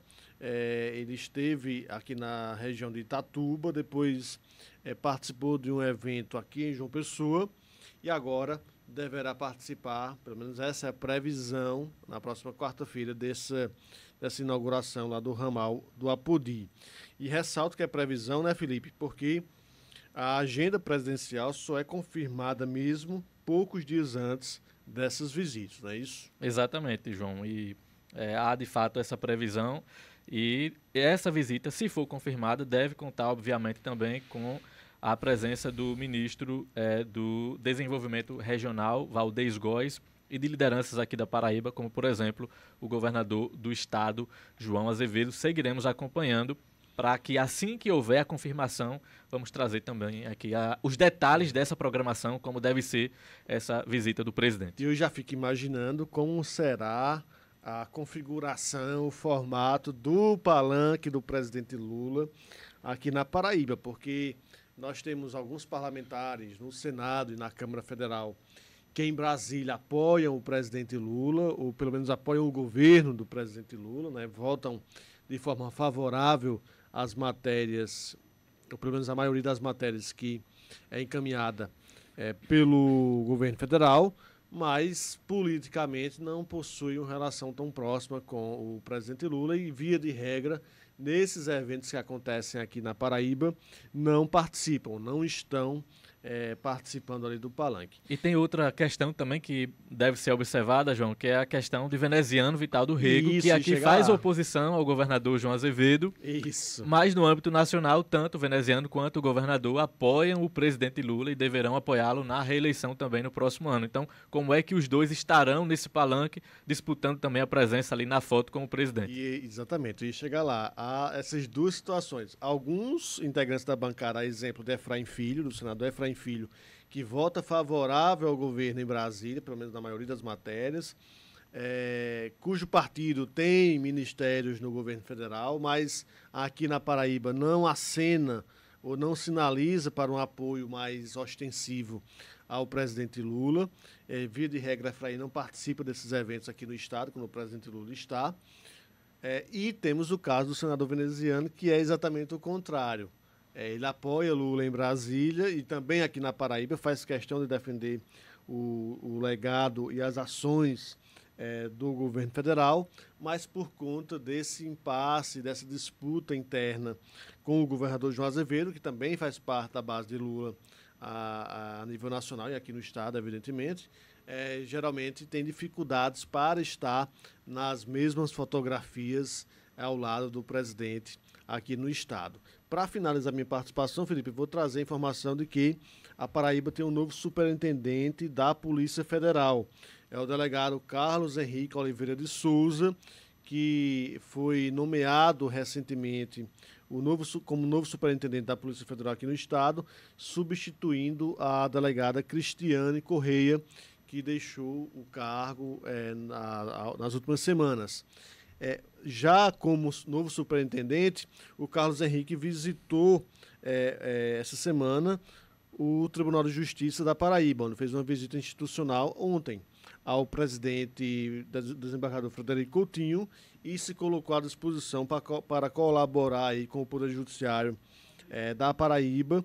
Lembrando que ele já foi superintendente também da Polícia Federal no Rio de Janeiro e já ocupou cargos estratégicos junto à Diretoria Geral da Polícia Federal e agora chega para coordenar os trabalhos aqui na Paraíba. Polícia Federal, que é uma instituição importantíssima, respeitada em todo o país, que merece todos os registros, que costuma fazer grandes investigações, tanto na seara de desvio de recurso público, corrupção e peculato, enfim, como também no combate ao tráfico de drogas e a crimes como abuso sexual infantil, pedofilia e tudo mais. 11h49, agora sim, hein, João Paulo? Sextou? Agora sim, Alisson. Obrigado, querido. Até a próxima. Agora 11h49. Quem faz show hoje aqui em João Pessoa também é o cantor Aduílio Mendes. E é com ele que a gente conversa agora aqui no CBN João Pessoa. Você ouve em 101,7 e também pode assistir ao vivo no site cbnparaíba.com.br com as imagens do estúdio e também um pouco dos bastidores. Aduílio, bom dia, bem-vindo. Opa! E aí, Alisson, tudo bem? Tudo jóia, uma alegria querido. Poder estar aqui com vocês, aqui através da CBN, falando do nosso trabalho e da nossa alegria em poder estar aqui hoje para divulgar o Arraiado Aduílio, que acontece no Aras Vista Alegre, logo mais à noite. Quero convidar a todo mundo para estar lá junto com a gente. Tem parque de diversão, tem vila junina, tem a parte de alimentação, comidas típicas, tem muita coisa interessante e tem muito forró também. É para você curtir. Tem a Aduílio Mendes, tem Ranieri Gomes, tem a Lanitini, tem o Coretozinho com o trio Pé de Serra tocando. Tudo isso acontecendo simultâneo em vários lugares instagramáveis para você poder fazer o registro lá, tirar sua fotografia. E estou muito feliz. O evento vai ser um sucesso, se Deus quiser, e venho aqui para convidar a cada um de vocês que estão nos ouvindo. E já que o assunto é forró, a gente tem, né? Um forró para tocar então, para já deixar as pessoas no clima. Vamos subir o som aqui, querido Luciano. A natureza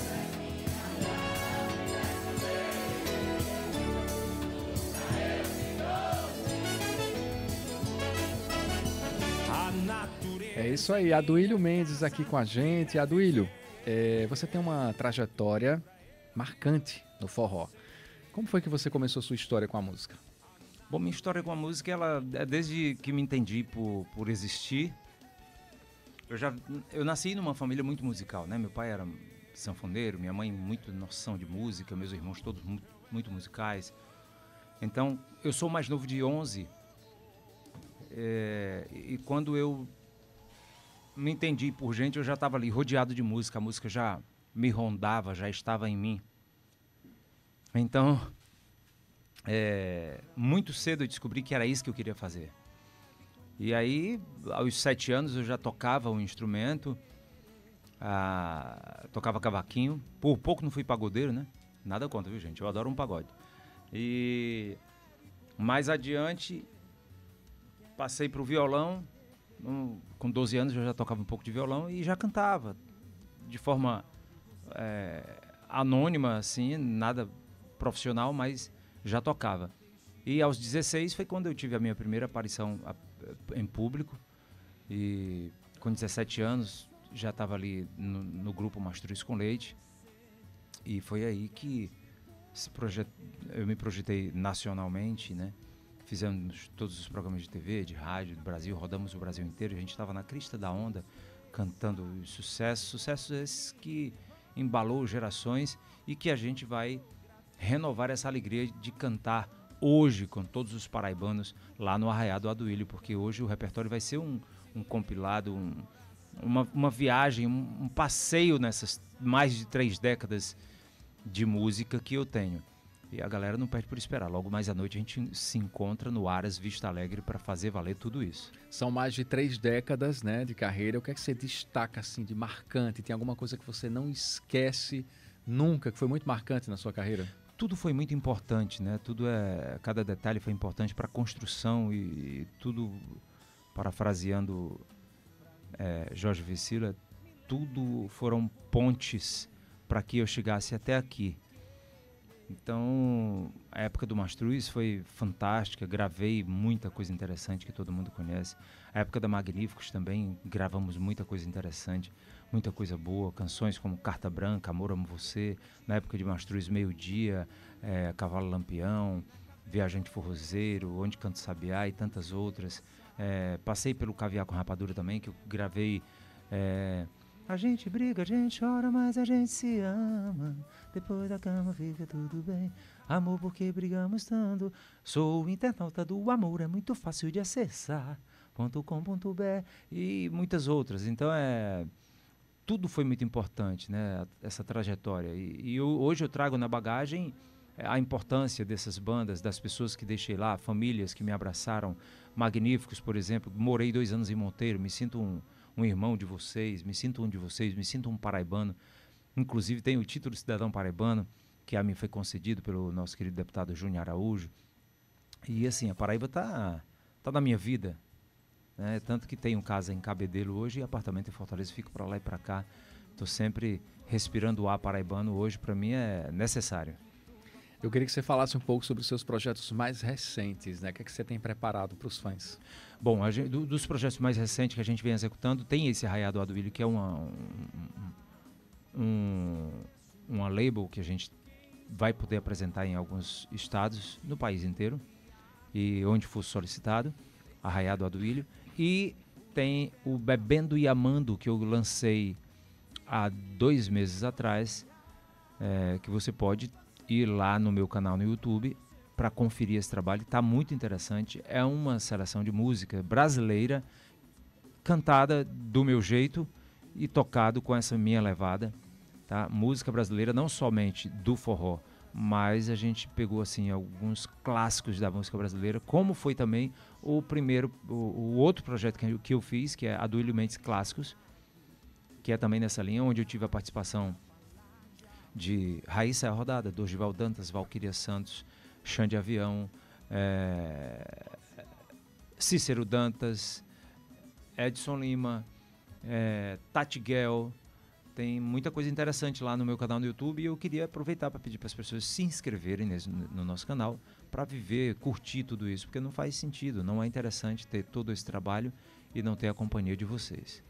E os shows? Como é que tá a rotina de shows? Rotina de shows é suave, mas está intensificando agora para esse período, porque fica tudo muito aquecido. A gente vai rodar o Brasil inteiro agora no mês de junho e a galera não pode por esperar, a gente vai levar e entregar um show muito bom. E falando em show, você tem algum ritual, alguma mania, alguma simpatia, algo que você faz antes de subir ao palco? Não, geralmente é só tomar água, ficar caladinho um pouquinho ali e me concentrar, pedir a Deus para que abençoe o nosso trabalho, não só o meu, mas como de toda a equipe, e a gente descer a madeira, mostrar o que a gente levou para entregar, né? Hoje vai ser interessante, a gente vai fazer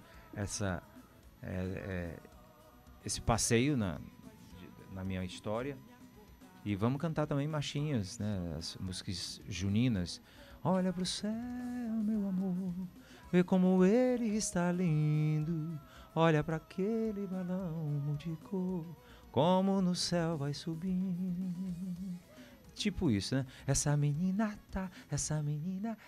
explodiu meu coração, feito bomba no São João.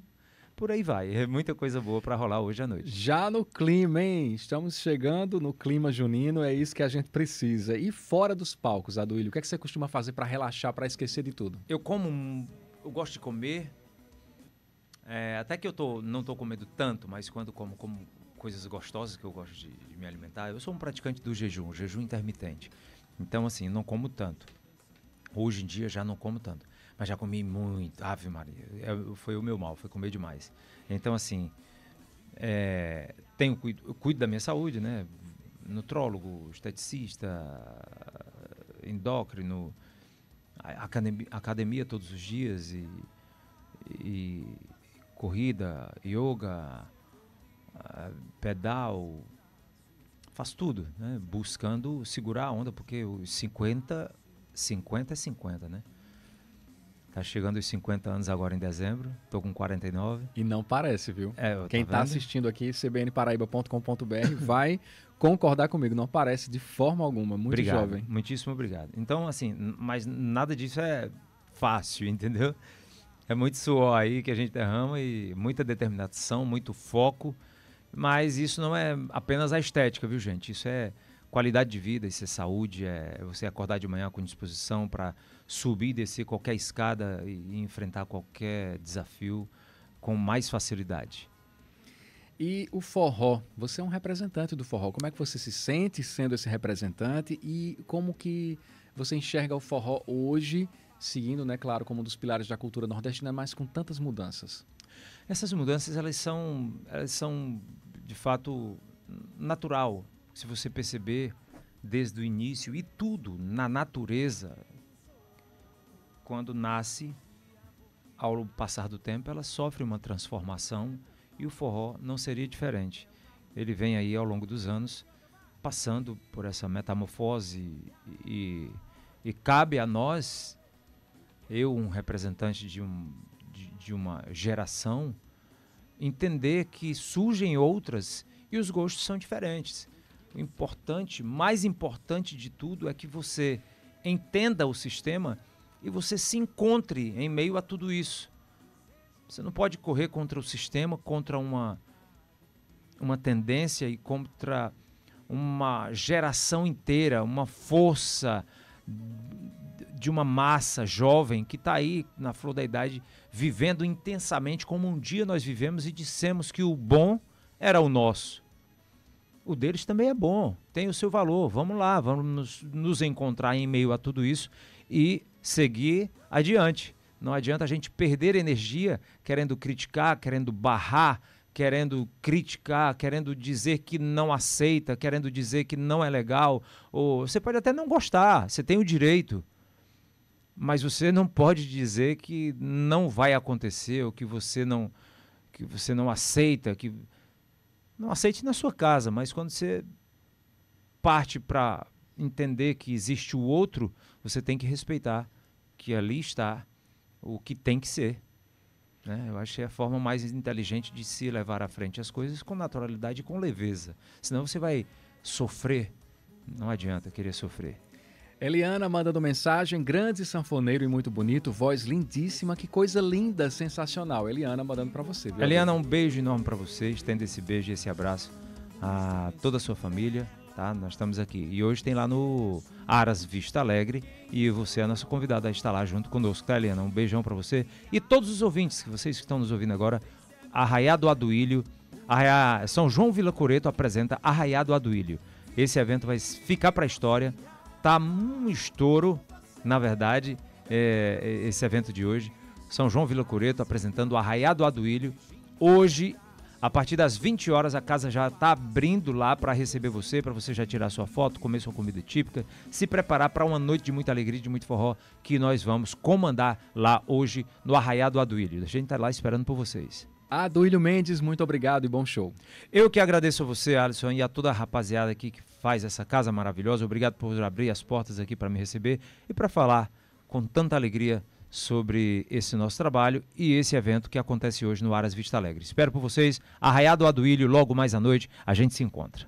12:02, o CBN João Pessoa fica por aqui com os trabalhos técnicos de Luciano Cabral, edição de Felipe Nunes e produção de Renan Mesquita e Guilherme Bezerra. Um ótimo fim de semana a todos e até a próxima.